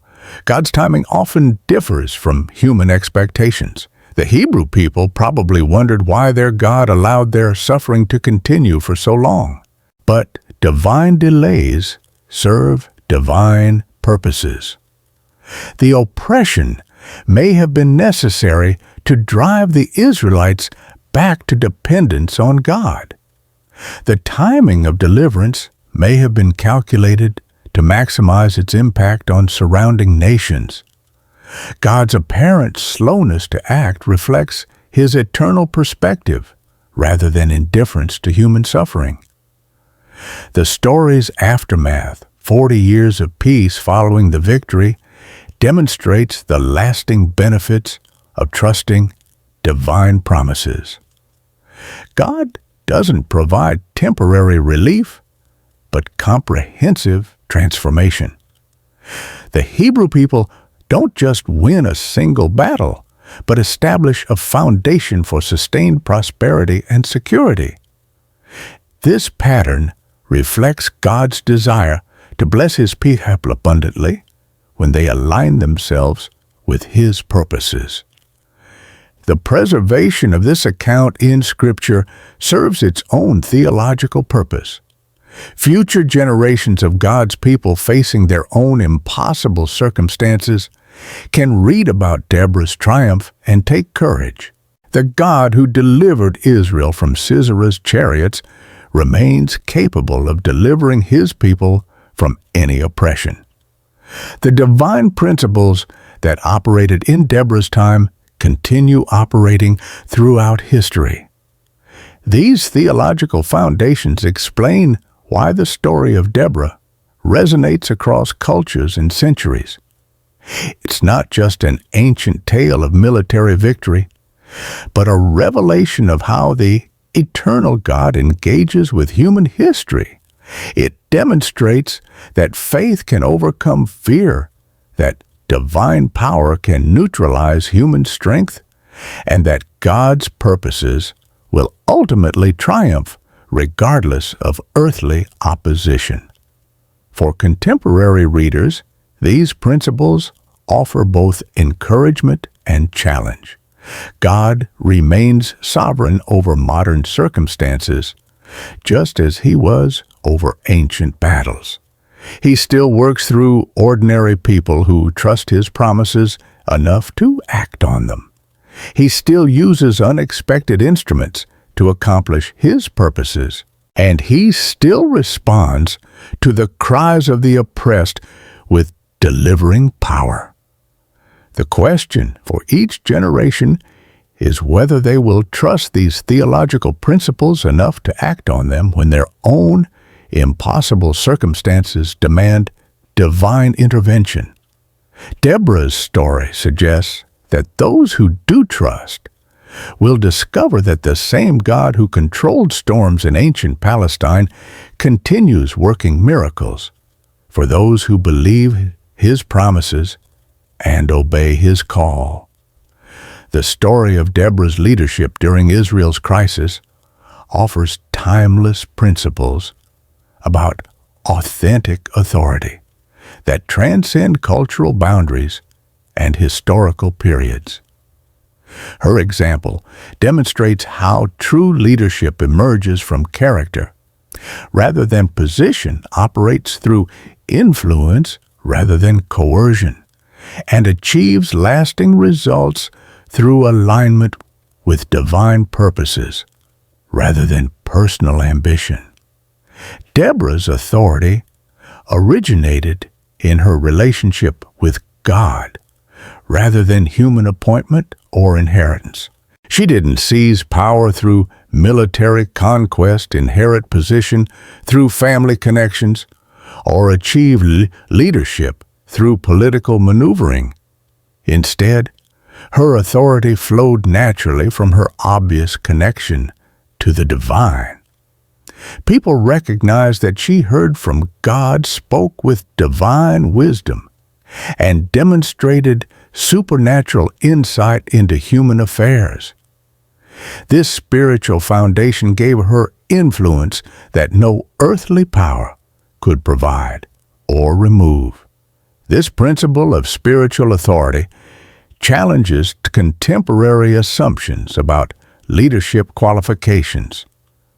Modern cultures often emphasize credentials, connections, and charisma as the foundations of effective leadership. But Deborah's example suggests that the most important qualification for leadership is intimate relationship with the source of all authority. Leaders who draw their strength from divine connection possess resources that no human opposition can neutralize. Deborah's leadership style combined prophetic boldness with practical wisdom. She spoke divine truth without compromise, but applied that truth with sensitivity to human limitations and circumstances. When God commanded military action against Sisera, she proclaimed that message clearly and forcefully. But when Barak requested her presence for moral support, she accommodated his need while teaching him about the consequences of partial faith. She balanced uncompromising commitment to divine purposes with compassionate understanding of human weakness. This balance between prophetic authority and pastoral sensitivity marks authentic spiritual leadership. Leaders must speak truth boldly enough to challenge complacency and error, but gently enough to encourage growth and change. They must maintain standards high enough to honor God's holiness, but with grace sufficient to help people reach those standards. Deborah's example shows how divine authority operates through human channels without becoming harsh or unrealistic. The prophetess also demonstrated the power of collaborative leadership. Rather than attempting to fulfill every leadership function herself, she identified and empowered others to serve in roles matching their gifts and calling. She recognized Barak's military capabilities and called him to serve as general while she provided prophetic guidance. She acknowledged Jael's strategic position and decisive action, while maintaining her own role as spiritual interpreter of events. This collaborative approach reflects deep understanding of how divine purposes are accomplished through human community. God rarely works through isolated individuals, but through teams of people whose different gifts combine to achieve results impossible for any single leader. Deborah's greatness lay not only in her individual capabilities, but in her ability to recognize, encourage, and coordinate the contributions of others. The story also reveals Deborah's commitment to developing future leadership rather than protecting her own position. Her role in calling and encouraging Barak represents investment in the next generation of Hebrew leadership. She could have been threatened by his military reputation or jealous of the glory he might receive. Instead, she focused on ensuring that God's purposes were accomplished regardless of who received human recognition. This principle of leadership development reflects spiritual maturity that many contemporary leaders struggle to achieve. The temptation to hoard authority, protect position, and prevent potential competitors from emerging affects leaders in every context. But Deborah's example demonstrates that truly secure leaders invest in others' success, knowing that God's kingdom advances through multiplication of leadership rather than concentration of power. Deborah's handling of gender-based challenges offers particularly relevant insights for contemporary context, where women face barriers to leadership recognition. She didn't waste energy fighting cultural prejudices or demanding recognition based on rights. Instead, she focused on faithfully fulfilling God's calling and allowing the results to speak for themselves. Her competence and character gradually overcame cultural resistance without compromising her prophetic message or personal integrity. This approach doesn't minimize the reality of unfair barriers or suggest that injustice should be passively accepted. Rather, it demonstrates how authentic authority ultimately transcends artificial limitations. When leaders truly serve divine purposes with integrity and competence, their authority becomes undeniable regardless of cultural expectations or social restrictions. The prophetess also modeled the importance of maintaining prophetic perspective during successful leadership. After the victory over Sisera, she could have become intoxicated with accomplishment or begun trusting in human capabilities rather than divine power. Instead, her victory song gives glory to God, while honestly acknowledging both the faithful and faithless responses of different tribal groups. She celebrates triumph without losing sight of the divine source of victory. This prophetic perspective helps leaders avoid the spiritual dangers that often accompany success. The temptation to take credit for divine accomplishments, to trust in methods rather than God, or to become complacent after achieving goals, affects every successful leader. Deborah's example shows how maintaining proper spiritual perspective preserves both humility and effectiveness throughout changing circumstances. Perhaps most importantly, Deborah demonstrated that authentic leadership serves purposes larger than immediate circumstances. Her goal wasn't simply to win a military victory or achieve temporary relief from oppression. She understood her role within the larger context of God's covenant relationship with Israel, His purposes for the Promised Land, and His ultimate plan for human redemption. This eternal perspective enabled her to make decisions and take actions that served long-term spiritual purposes rather than short-term political advantages. The 40 years of peace that followed her leadership reflect the lasting impact of decisions made from eternal perspective. Leaders who serve God's ultimate purposes create foundations for sustained blessing that extend far beyond their own lifetimes. Their influence continues, shaping communities, nations, and cultures long after they have passed from the scene. For contemporary leaders in every context, political, business, religious, or social, Deborah's example offers a compelling alternative to conventional leadership models based on power position and personal advancement. Her story suggests that the most effective leaders are those who combine intimate relationship with God, collaborative team building, faithful development of others, prophetic perspective on circumstances, and commitment to purposes larger than personal success.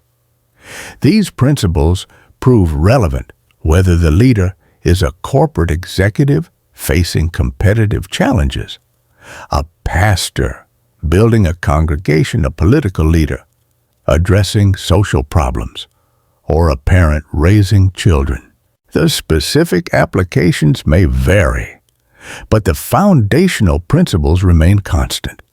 Authentic authority flows from divine relationship, operates through influence rather than coercion, and achieves lasting results by serving purposes larger than personal ambition.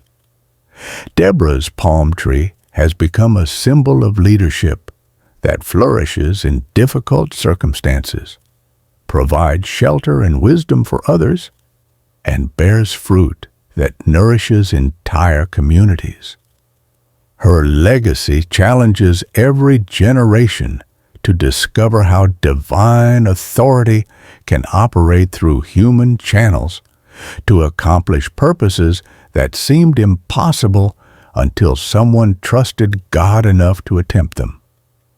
The story of Deborah's triumph over seemingly impossible odds speaks directly to contemporary challenges faced by individuals, families, and communities around the world.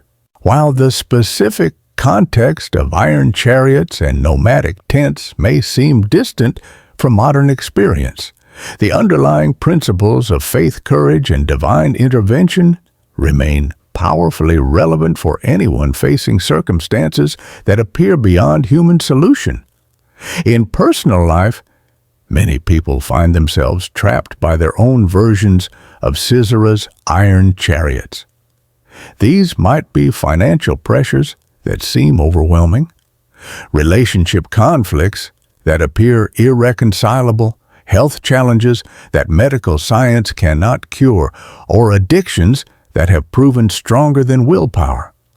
Like the Israelites cowering in caves while enemy forces patrol their territory, modern individuals often feel helpless against problems that dominate their daily existence. Deborah's example offers hope to those feeling overwhelmed by circumstances beyond their control. Her story demonstrates that God specializes in impossible situations and delights in using ordinary people to accomplish extraordinary results. The key isn't possessing superior resources or exceptional abilities, but rather maintaining faith in God's power and willingness to respond when His people cry out for help. This principle applies directly to anyone facing seemingly hopeless circumstances. The single parent struggling to raise children while working multiple jobs may feel as outmatched as Hebrew farmers facing professional soldiers. But Deborah's story suggests that divine assistance can level any playing field, providing resources and opportunities that no human planning could arrange. The unemployed person facing mounting bills, the student overwhelmed by academic challenges, or the individual battling depression may discover that the same God who sent supernatural storms still intervenes in human affairs. In family relationships, the story illustrates how faith-based leadership can transform household dynamics and create atmospheres where everyone can flourish. Deborah's role as mother in Israel extended beyond her biological family to encompass an entire nation. Her example shows how authentic spiritual authority operates through love, wisdom, and service rather than domination or manipulation. Parents facing rebellious teenagers might draw encouragement from Barak's initial reluctance to follow Deborah's call. Even good people sometimes need encouragement and support to do what they know is right. Like Deborah's patient work with her reluctant, general effective family leadership often requires persistent faith and gentle guidance rather than forceful demands or ultimatums. The story also speaks to marriages where partners face challenges that seem to exceed their resources. Jael's decisive action in her family's tent demonstrates how individual choices can have far-reaching consequences for entire households. When one family member acts with courage and conviction, the results often extend beyond personal benefit to bless entire family systems and even future generations. Professional applications of Deborah's story prove equally relevant for modern workplace challenges. Many employees find themselves in organizations where they feel powerless against systems that seem unjust or ineffective. Like the Israelites under Canaanite oppression, they may wonder whether individual action can make any meaningful difference against institutional problems. Deborah's example suggests that divine authority can operate through any position in organizational hierarchies. She didn't need formal military rank to call Hebrew forces to battle, just authentic spiritual authority that people recognized and respected. Contemporary workers who maintain integrity, demonstrate wisdom, and serve purposes larger than personal advancement often find their influence extending far beyond their official job descriptions. The story also illustrates the power of collaborative leadership in achieving results that no individual could accomplish alone. Deborah's partnership with Barak and their reliance on contributions from various tribal groups demonstrates how complex challenges require diverse gifts and perspectives. Modern teams facing difficult projects might learn from this biblical model of combining different strengths to overcome overwhelming opposition. In community and social contexts, the story addresses questions about civic engagement and social responsibility. The response of different Israelite tribes to Deborah's call, some enthusiastic, others hesitant, still others completely absent, mirrors contemporary patterns of citizen involvement in addressing community problems. The divine curse pronounced on Meroz for remaining neutral demonstrates that social neutrality isn't morally neutral when justice issues are at stake. This principle challenges individuals and communities facing social problems that seem too large for local action. Issues like poverty, educational inequality, environmental degradation, or political corruption may seem as overwhelming as Sisera's iron chariots. But Deborah's story suggests that when people of faith work together in response to divine calling, they can accomplish results that surprise even their own expectations. The story's treatment of leadership and authority offers particular relevance for contemporary discussions about power, privilege, and representation.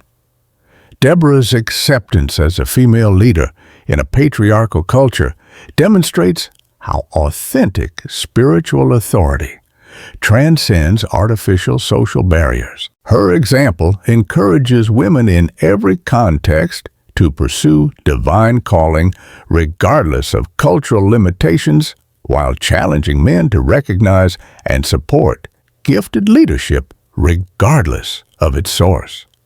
In spiritual context, the story provides a template for understanding how divine intervention operates in modern circumstances. While contemporary believers may not face literal iron chariots, they often encounter spiritual opposition that seems equally overwhelming. Depression, doubt, temptation, or spiritual dryness can feel as oppressive as foreign military occupation. Deborah's story demonstrates that God's power hasn't diminished with time, and His willingness to help His people hasn't changed. The same divine intervention that sent supernatural storms can still arrange circumstances, open opportunities, and provide resources that enable His people to overcome seemingly impossible obstacles. The key remains the same: faithful people must trust God's promises enough to take action despite overwhelming odds. The 40 years of peace that followed Deborah's victory illustrate the lasting benefits of trusting divine solutions rather than merely human strategies. Quick fixes and temporary solutions rarely provide sustainable results.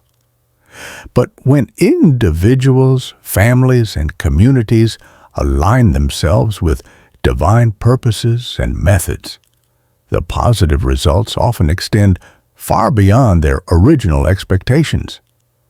Perhaps most importantly, Deborah's story reminds contemporary readers that God continues working through ordinary people who make themselves available for extraordinary purposes.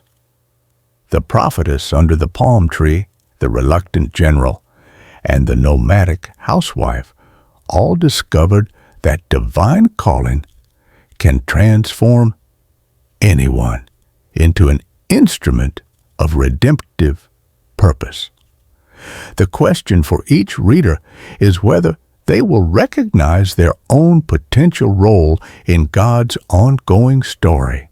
Every person faces circumstances where faith must wrestle with fear, where divine promises must compete with human limitations, where impossible dreams must contend with practical realities.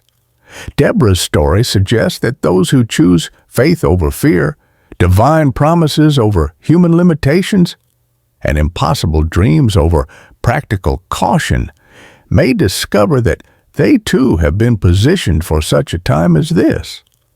The God who worked through a woman under a palm tree continues working through anyone willing to trust His promises and obey His call. The chariots may be different, but the divine power to overcome them remains the same. The only question is whether contemporary readers will have the faith to discover what God can accomplish through their own ordinary lives surrendered to His extraordinary purposes. The 40 years of peace that followed Deborah's victory represent more than just the absence of military conflict. They mark a complete cycle in Israel's spiritual journey, from apostasy through oppression to deliverance and back toward prosperity. Understanding this cyclical pattern helps explain not only ancient Hebrew history, but the recurring challenges faced by every generation of God's people throughout time. The cycle begins with spiritual complacency, born of material success. During times of peace and prosperity, human nature tends toward self-reliance and spiritual forgetfulness. The Israelites, enjoying freedom from Canaanite oppression, gradually forget the lessons learned during their time of suffering. The God who delivered them from Sisera's chariots seems less relevant when there are no immediate external threats requiring supernatural intervention. This pattern of spiritual decline during prosperous times appears throughout biblical history and continues affecting religious communities today. Success tends to breed confidence in human capabilities rather than dependence on divine power. Comfortable circumstances make the urgent prayers and desperate faith of crisis periods seem unnecessary or even embarrassing. The very blessings that God provides as expressions of His love become occasions for people to drift away from relationship with Him. Archaeological evidence from the period following Deborah's victory supports this interpretation of Hebrew spiritual decline. Israelite cities during this era show increasing influence from Canaanite religious practices. Household shrines include figurines of foreign gods alongside traditional Hebrew religious symbols. Trade relationships with surrounding nations bring not only economic benefits but cultural and religious syncretism that dilutes Hebrew faith. The process of spiritual compromise rarely happens suddenly, but develops gradually through seemingly minor accommodations. Hebrew families may begin participating in Canaanite harvest festivals for economic reasons, networking with neighbors and customers while maintaining that their fundamental loyalty remains with the God of Abraham. Young people educated alongside Canaanite youth absorb foreign ideas about success, relationships, and spiritual reality without recognizing how these concepts conflict with Hebrew covenant faith. Intermarriage with Canaanite families accelerates the process of religious syncretism. These relationships, often contracted for political or economic advantage, create household tensions between different religious traditions. Children raised in such homes may learn Hebrew stories alongside Canaanite myths, treating both as equally valid cultural heritage rather than understanding the exclusive claims of biblical faith. The Hebrew religious establishment often accommodates these trends rather than resisting them. Priests and Levites, dependent on popular support for their livelihoods, may avoid preaching messages that challenge prevailing cultural trends.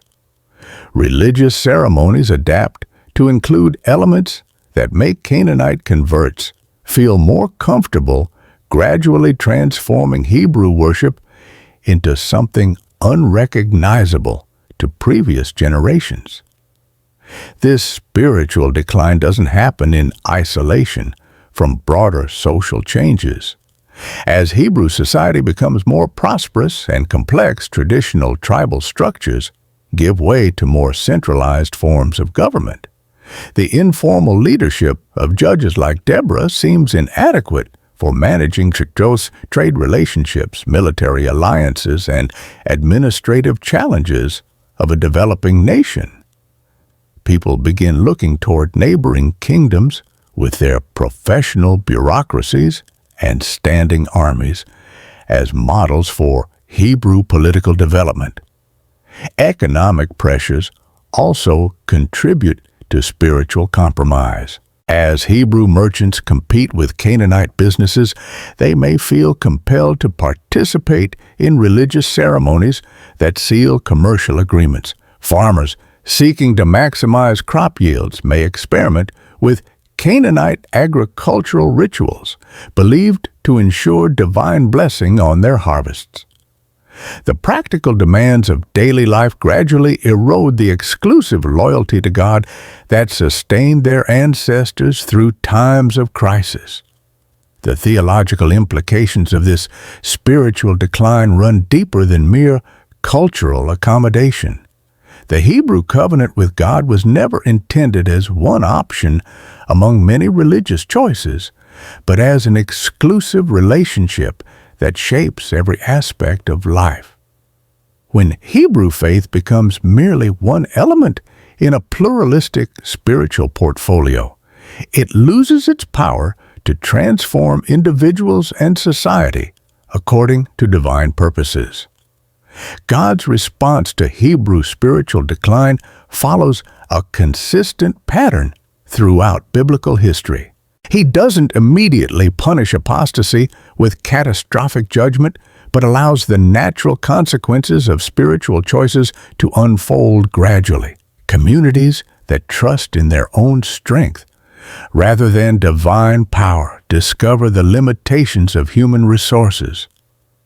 People who accommodate false gods discover that these deities cannot provide the security and meaning they seek. External enemies often serve as instruments of divine discipline, exposing the spiritual weakness that prosperity has concealed.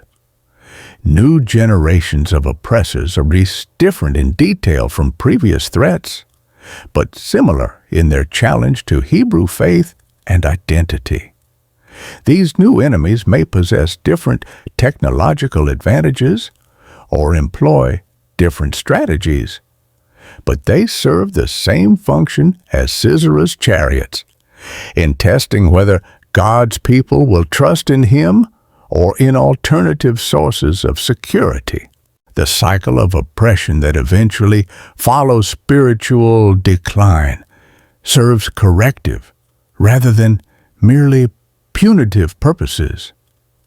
God allows his people to experience the consequences of their choices in order to drive them back to dependence on him. The suffering that seems to contradict divine love actually reflects divine mercy, God's unwillingness to allow his people to persist in destructive patterns that will ultimately destroy them. During these periods of oppression, Hebrew communities rediscovered truths that prosperity had obscured. They remember that human strength alone cannot provide ultimate security. They recognize that political alliances and military technology, while useful, cannot replace dependence on divine power. They discover that the God they had begun treating as irrelevant remains their only reliable source of hope and deliverance. The prayer life that had grown formal and perfunctory during prosperous times becomes urgent and authentic when people face circumstances beyond human solution. Hebrew families who had grown comfortable with religious syncretism cry out exclusively to the God of Abraham when Canaanite deities prove powerless to help them. Communities that had gradually adopted foreign customs returned to practices and principles that connect them with their covenant heritage. This cycle of decline, oppression, and spiritual renewal repeats throughout the book of Judges and continues affecting God's people throughout history. Each generation must learn for themselves whether they will trust in divine promises or human alternatives. Each period of blessing tests whether people will remember the source of their prosperity or credit their own capabilities. Each time of crisis reveals whether communities have maintained the spiritual resources necessary to cry out effectively for divine intervention. The pattern also reveals God's incredible patience and persistent love for his people. Despite repeated cycles of apostasy and return, he continues responding to genuine repentance with deliverance and blessing. The same divine power that worked through Deborah remains available to future generations facing their own versions of iron chariots. The God who specializes in impossible victories doesn't change even when his people repeatedly fail to maintain their side of the covenant relationship. Understanding this cyclical pattern helps contemporary believers recognize similar dynamics in their own spiritual experience and community life. Churches that grow comfortable and successful often face the same temptations toward self-reliance and compromise that affected ancient Israel. Individual believers who experience periods of divine blessing may find their prayer life growing formal and their dependence on God decreasing as their circumstances improve. The story of Deborah thus serves not only as historical record and source of inspiration, but as warning about spiritual complacency. The very success of her leadership and the peace that followed her victory contained the seeds of future spiritual decline. Recognizing this pattern can help contemporary readers guard against similar tendencies in their own spiritual journey. Yet, the cycle also offers hope to those currently experiencing oppression or difficulty. Just as God raised up Deborah when his people cried out for deliverance from Sisera, he continues raising up leaders and providing supernatural intervention when his people return to him with genuine faith and repentance. The darkest periods of spiritual decline and external oppression often precede the most dramatic demonstrations of divine power and love. The key to breaking destructive patterns lies not in avoiding all prosperity or success, but in maintaining proper spiritual perspective regardless of circumstances. Communities and individuals who remember their dependence on God during good times are less likely to experience the full severity of corrective discipline that accompanies spiritual apostasy.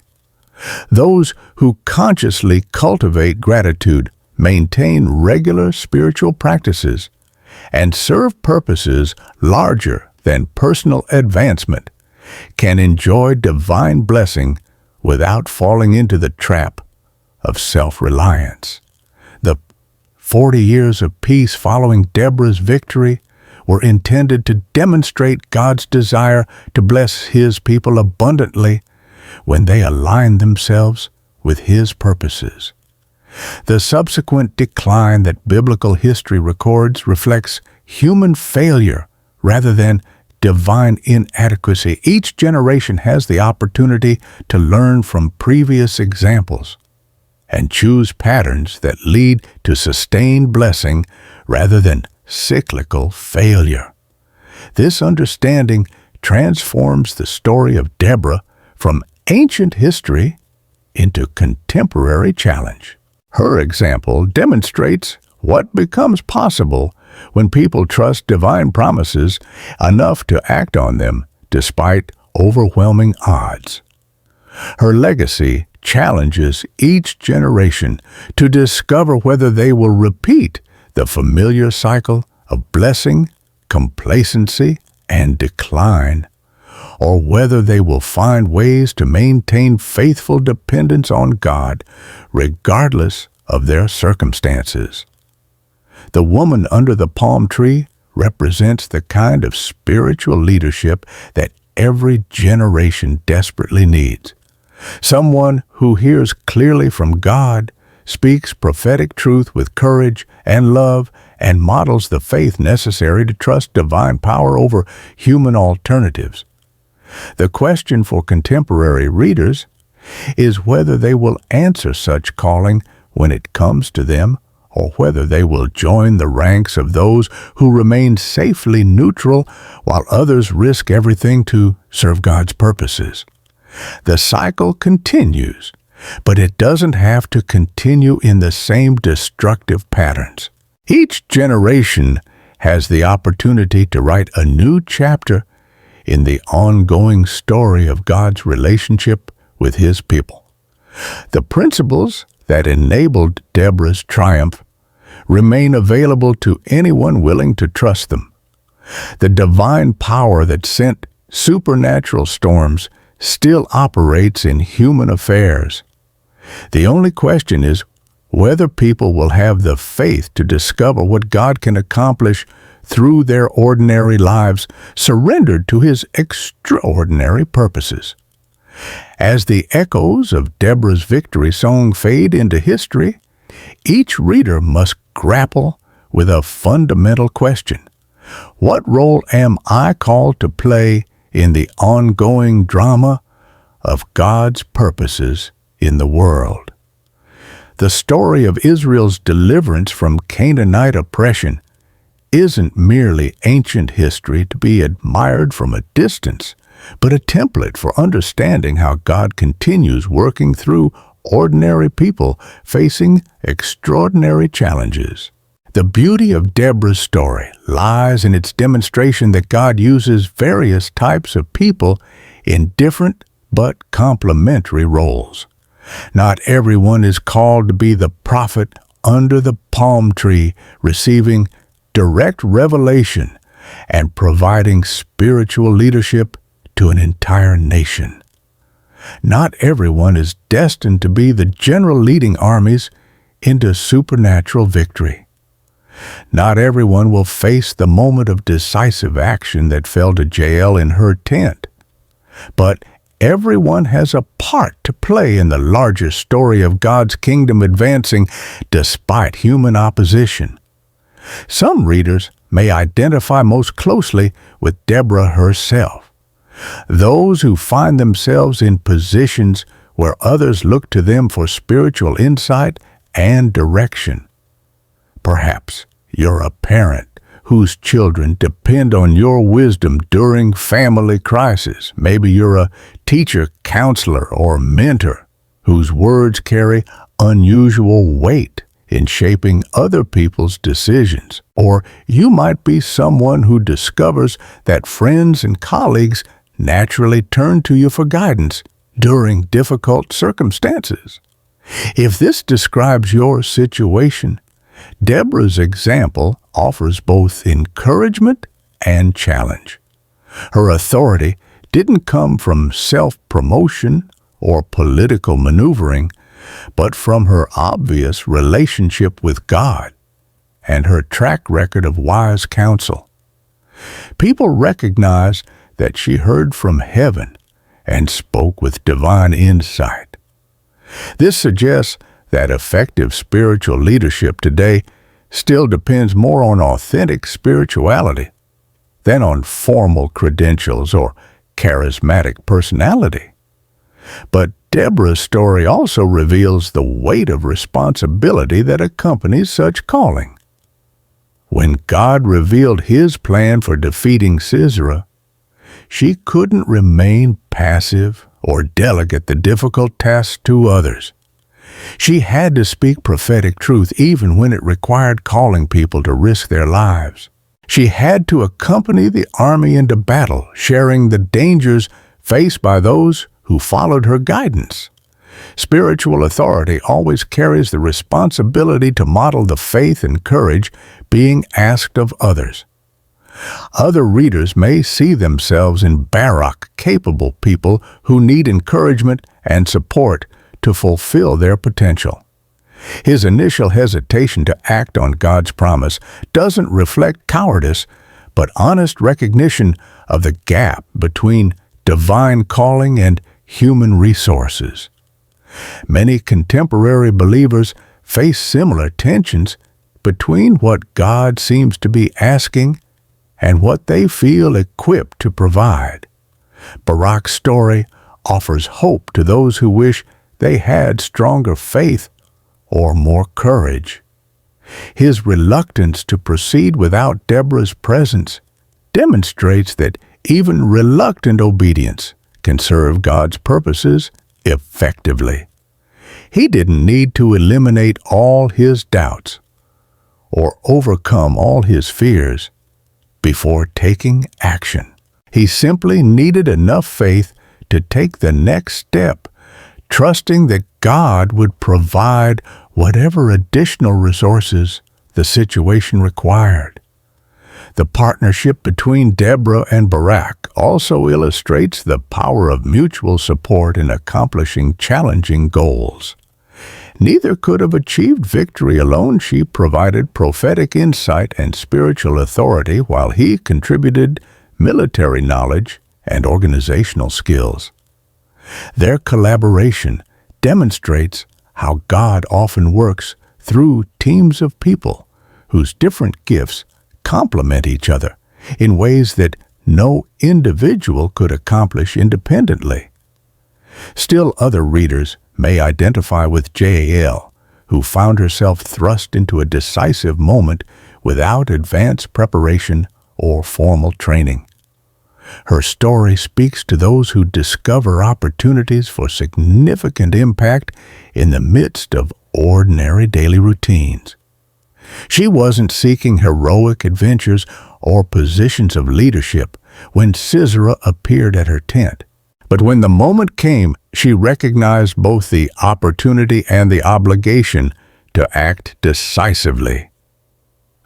Jael's example challenges the assumption that significant service for God requires special preparation or official authorization. Her weapons were household implements. Her training was domestic experience, and her authority was simply the conviction that justice demanded action. Yet, her contribution proved more decisive than the efforts of 10,000 trained warriors. This suggests that God delights in using ordinary people with ordinary resources to accomplish extraordinary results when they're willing to act courageously at crucial moments. The story also includes cautionary examples for contemporary reflection.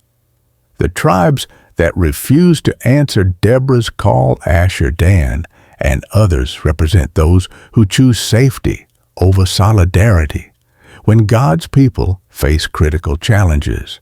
Their neutrality in the face of oppression earned them criticism rather than commendation, demonstrating that some situations don't permit fence-sitting or passive observation. These negative examples speak to readers who recognize their tendency to avoid involvement when circumstances become difficult or dangerous. The comfort of remaining uninvolved appeals to many people who prefer to let others take risks while they watch from secure positions. But Deborah's song makes clear that such neutrality isn't morally neutral when justice and divine purposes are at stake.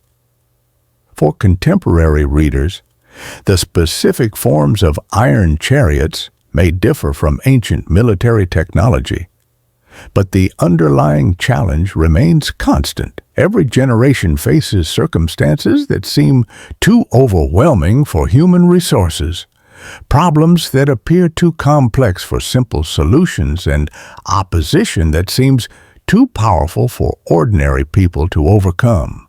The question isn't whether such challenges will arise, but whether individuals will respond with faith or fear when they do.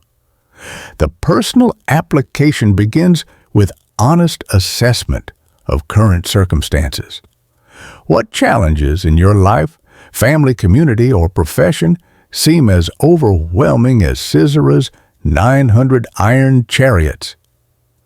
What situations cause you to feel as helpless as Hebrew farmers facing professional military technology? Where do you need supernatural intervention to accomplish what natural resources cannot provide? Deborah's story suggests that such seemingly impossible circumstances may actually be divine invitations to discover God's power in new ways. The very magnitude of the challenges you face may indicate that God intends to demonstrate His capabilities through your willingness to trust His promises, despite overwhelming odds. The impossibility that paralyzes human planning may create the perfect stage for divine intervention that will astonish everyone involved. But the story also emphasizes that divine intervention typically requires human cooperation. God didn't defeat Sisera's army without Hebrew participation, but worked through their obedience to accomplish supernatural results. This suggests that your role isn't to wait passively for miraculous solutions, but to take faithful action based on divine promises, trusting that God will provide whatever additional resources the situation requires. The process often begins with learning to hear God's voice more clearly following Deborah's example of listening for divine guidance, rather than relying entirely on human wisdom. This might involve developing more consistent prayer practices, studying Scripture more intentionally, or seeking counsel from spiritually mature mentors who can help you discern God's leading in specific situations. It may also require accepting roles or responsibilities that seem beyond your natural capabilities, following Barak's example of taking action despite personal limitations. The gap between divine calling and human resources isn't a problem to be solved, but a design feature that ensures God receives credit for whatever victories result from faithful obedience. Perhaps most importantly, the story challenges readers to consider what tent pegs God has already placed in their hands. What ordinary resources, relationships, or opportunities could become instruments of extraordinary impact if surrendered to divine purposes. Like Jael's household implements, the tools for serving God's kingdom may already be present in your daily life, waiting only for the faith and courage necessary to use them decisively when the moment arrives. The woman under the palm tree began with simple faithfulness to the responsibilities God had already given her, settling disputes and providing wise counsel to those who sought her help. From this foundation of proven faithfulness in small things, God called her to leadership in greater challenges that affected an entire nation. The principle remains constant. Divine calling typically builds on faithful performance of current responsibilities rather than requiring dramatic career changes or geographic relocations. Your story is still being written, and its ultimate impact may depend on choices you make in response to the challenges currently facing you. Will you trust divine promises enough to take action despite overwhelming odds? Will you cooperate with others whose gifts complement your own? Will you recognize and seize the decisive moments when ordinary obedience can have extraordinary consequences? The God who worked through Deborah, Barak, and Jael continues working through anyone willing to trust His promises and obey His call. The question isn't whether you're qualified for significant service. None of the heroes in this story seem particularly qualified by conventional standards. The question is whether you'll have the faith to discover what God can accomplish through your ordinary life surrendered to His extraordinary purposes. The palm tree of prophetic leadership, the battlefield of courageous action, and the tent of decisive intervention all wait contemporary occupants. The only question is whether you'll recognize your calling when it comes and respond with the faith that transforms impossible dreams into inevitable victories. 3,000 years have passed since Deborah sat beneath her palm tree, listening for the voice of God and settling disputes among her people. The iron chariots of Sisera have long since rusted into dust. The cities of ancient Canaan lie buried beneath archaeological tells. The political boundaries that seemed so permanent in the 13th century BCE have been redrawn countless times by conquering armies and shifting empires. Yet the story of Israel's miraculous victory over seemingly impossible odds continues resonating across cultures and centuries because it addresses fundamental questions that transcend historical periods.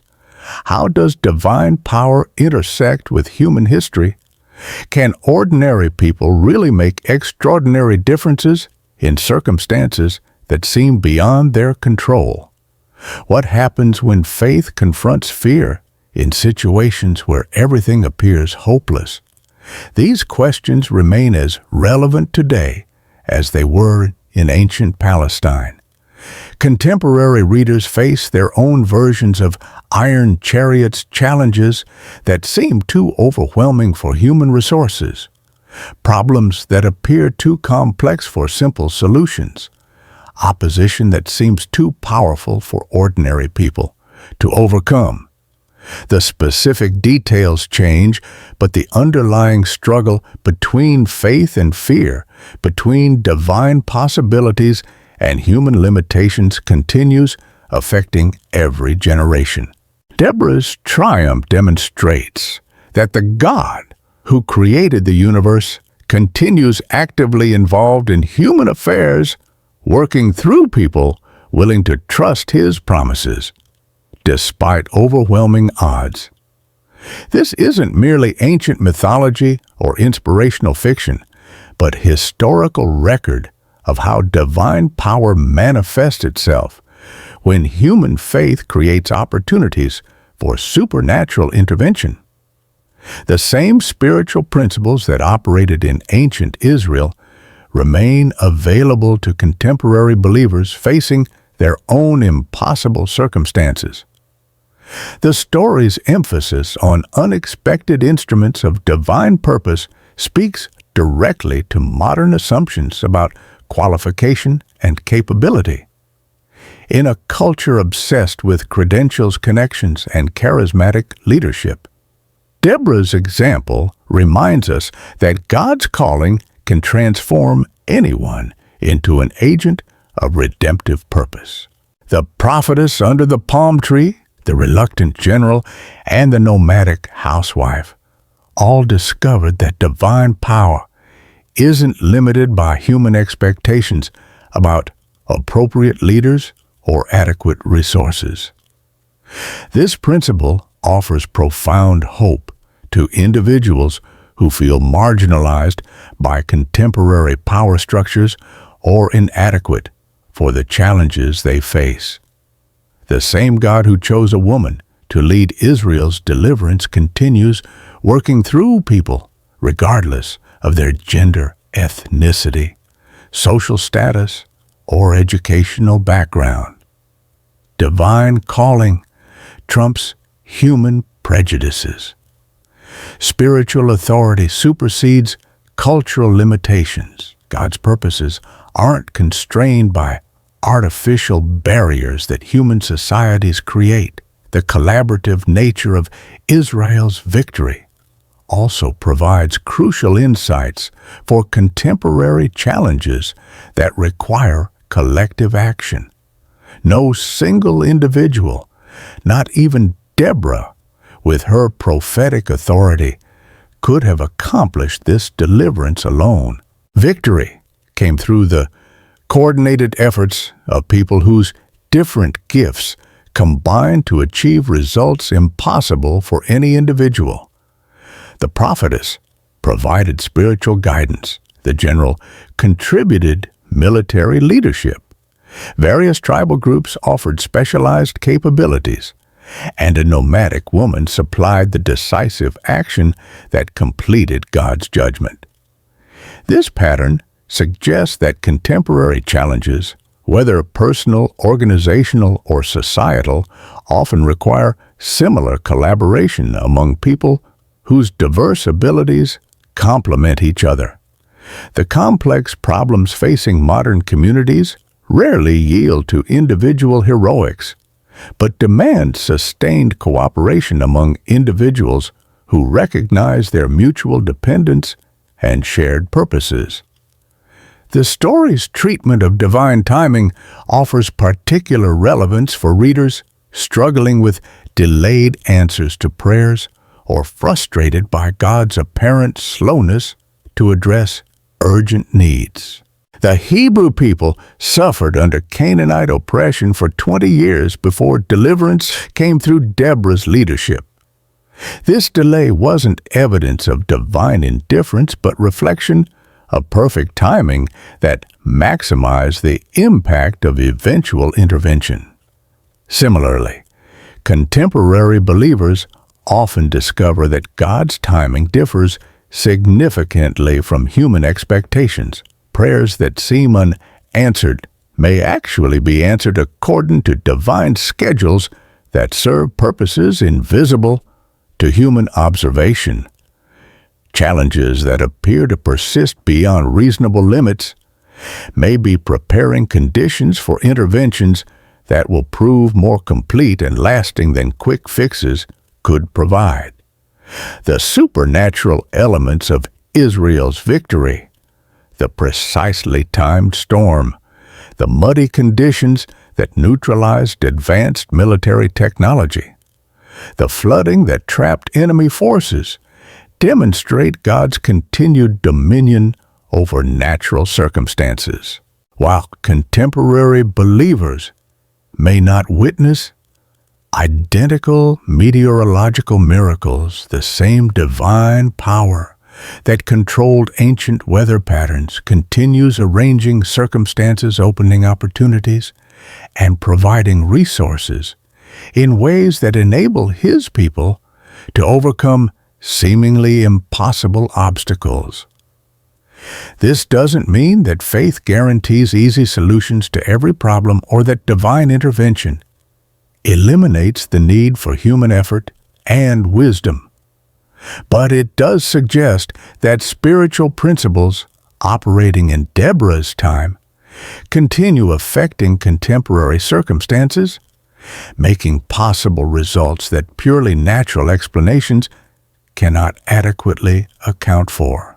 The theological foundations revealed through this story, divine sovereignty working through human responsibility, God's preference for unexpected instruments, His commitment to justice for the oppressed, His ability to use natural forces for supernatural purposes, provide a framework for understanding how eternal purposes intersect with temporal circumstances throughout history. These principles help explain not only ancient biblical narratives, but contemporary experiences of answered prayer, providential provision, and circumstances that seem too perfectly timed to be merely coincidental. They offer conceptual tools for recognizing divine activity in situations where God's hand might otherwise remain hidden or be attributed to natural causes. Perhaps most importantly, Deborah's story challenges each generation to consider how they will respond when confronted with their own impossible circumstances. Will they calculate odds according to purely human resources, or will they factor divine possibilities into their strategic planning? Will they retreat into safety when justice demands dangerous action, or will they risk everything to serve purposes larger than personal preservation? The woman under the palm tree made herself available for divine purposes despite the personal risks involved. The reluctant general trusted prophetic promises despite his natural fears. The nomadic housewife acted decisively when opportunity presented itself, despite the violation of cultural expectations. Each discovered that faith-based action, even when undertaken with trembling hands and uncertain hearts, can become the instrument through which God accomplishes miraculous results. Their legacy challenges contemporary readers to consider what roles they might play in God's ongoing story of redemption and justice. Every generation faces circumstances that seem as overwhelming as Sisera's iron chariots. Every community includes people as unlikely as Deborah, Barak, and Jael to serve as agents of dramatic change. The question isn't whether such opportunities will arise, but whether individuals will recognize and respond to them with the faith that transforms impossible dreams into inevitable victories. The echo of Deborah's triumph still reverberates across the centuries because it demonstrates eternal truths about how the kingdom of God advances through human history. Divine power working through human weakness. Supernatural intervention coordinated with natural obedience. Ordinary people accomplishing extraordinary results through faith in an extraordinary God. These truths don't change with shifting political boundaries or advancing technology. They remain as relevant in the 21st century as they were in the 13th century BC. They offer hope to everyone who faces circumstances that seem beyond human solution and courage to anyone willing to trust divine promises despite overwhelming odds. The story continues. The same God who worked through Deborah continues seeking people through whom he can demonstrate his power and accomplish his purposes. The palm tree of prophetic leadership, the battlefield of courageous action, and the tent of decisive intervention all await contemporary occupants. The only question is whether today's readers will have the faith to join the company of those who discovered that when God calls ordinary people to extraordinary tasks, he provides everything necessary for victory, no matter how impossible the odds may seem. The woman under the palm tree proves that such faith is neither naive nor impractical, but the most realistic response to a God who specializes in making the impossible inevitable for those who trust his promises enough to act upon them. Her song of victory still echoes, waiting for new voices to join the chorus of those who have discovered that divine power remains undiminished by time and continues working through anyone willing to trust it. The question for each reader is whether their story will add another verse to this eternal song of triumph, or whether they will remain silent spectators while others risk everything to serve the purposes of the God who still fights for his people. The choice remains exactly what it was 3,000 years ago. Faith or fear, divine possibilities or human limitations, impossible dreams or practical caution. The outcome depends not on the magnitude of the challenges faced, but on the willingness to trust the God who has never met an obstacle too great for his power or a person too ordinary for his purposes. The woman under the palm tree awaits your decision.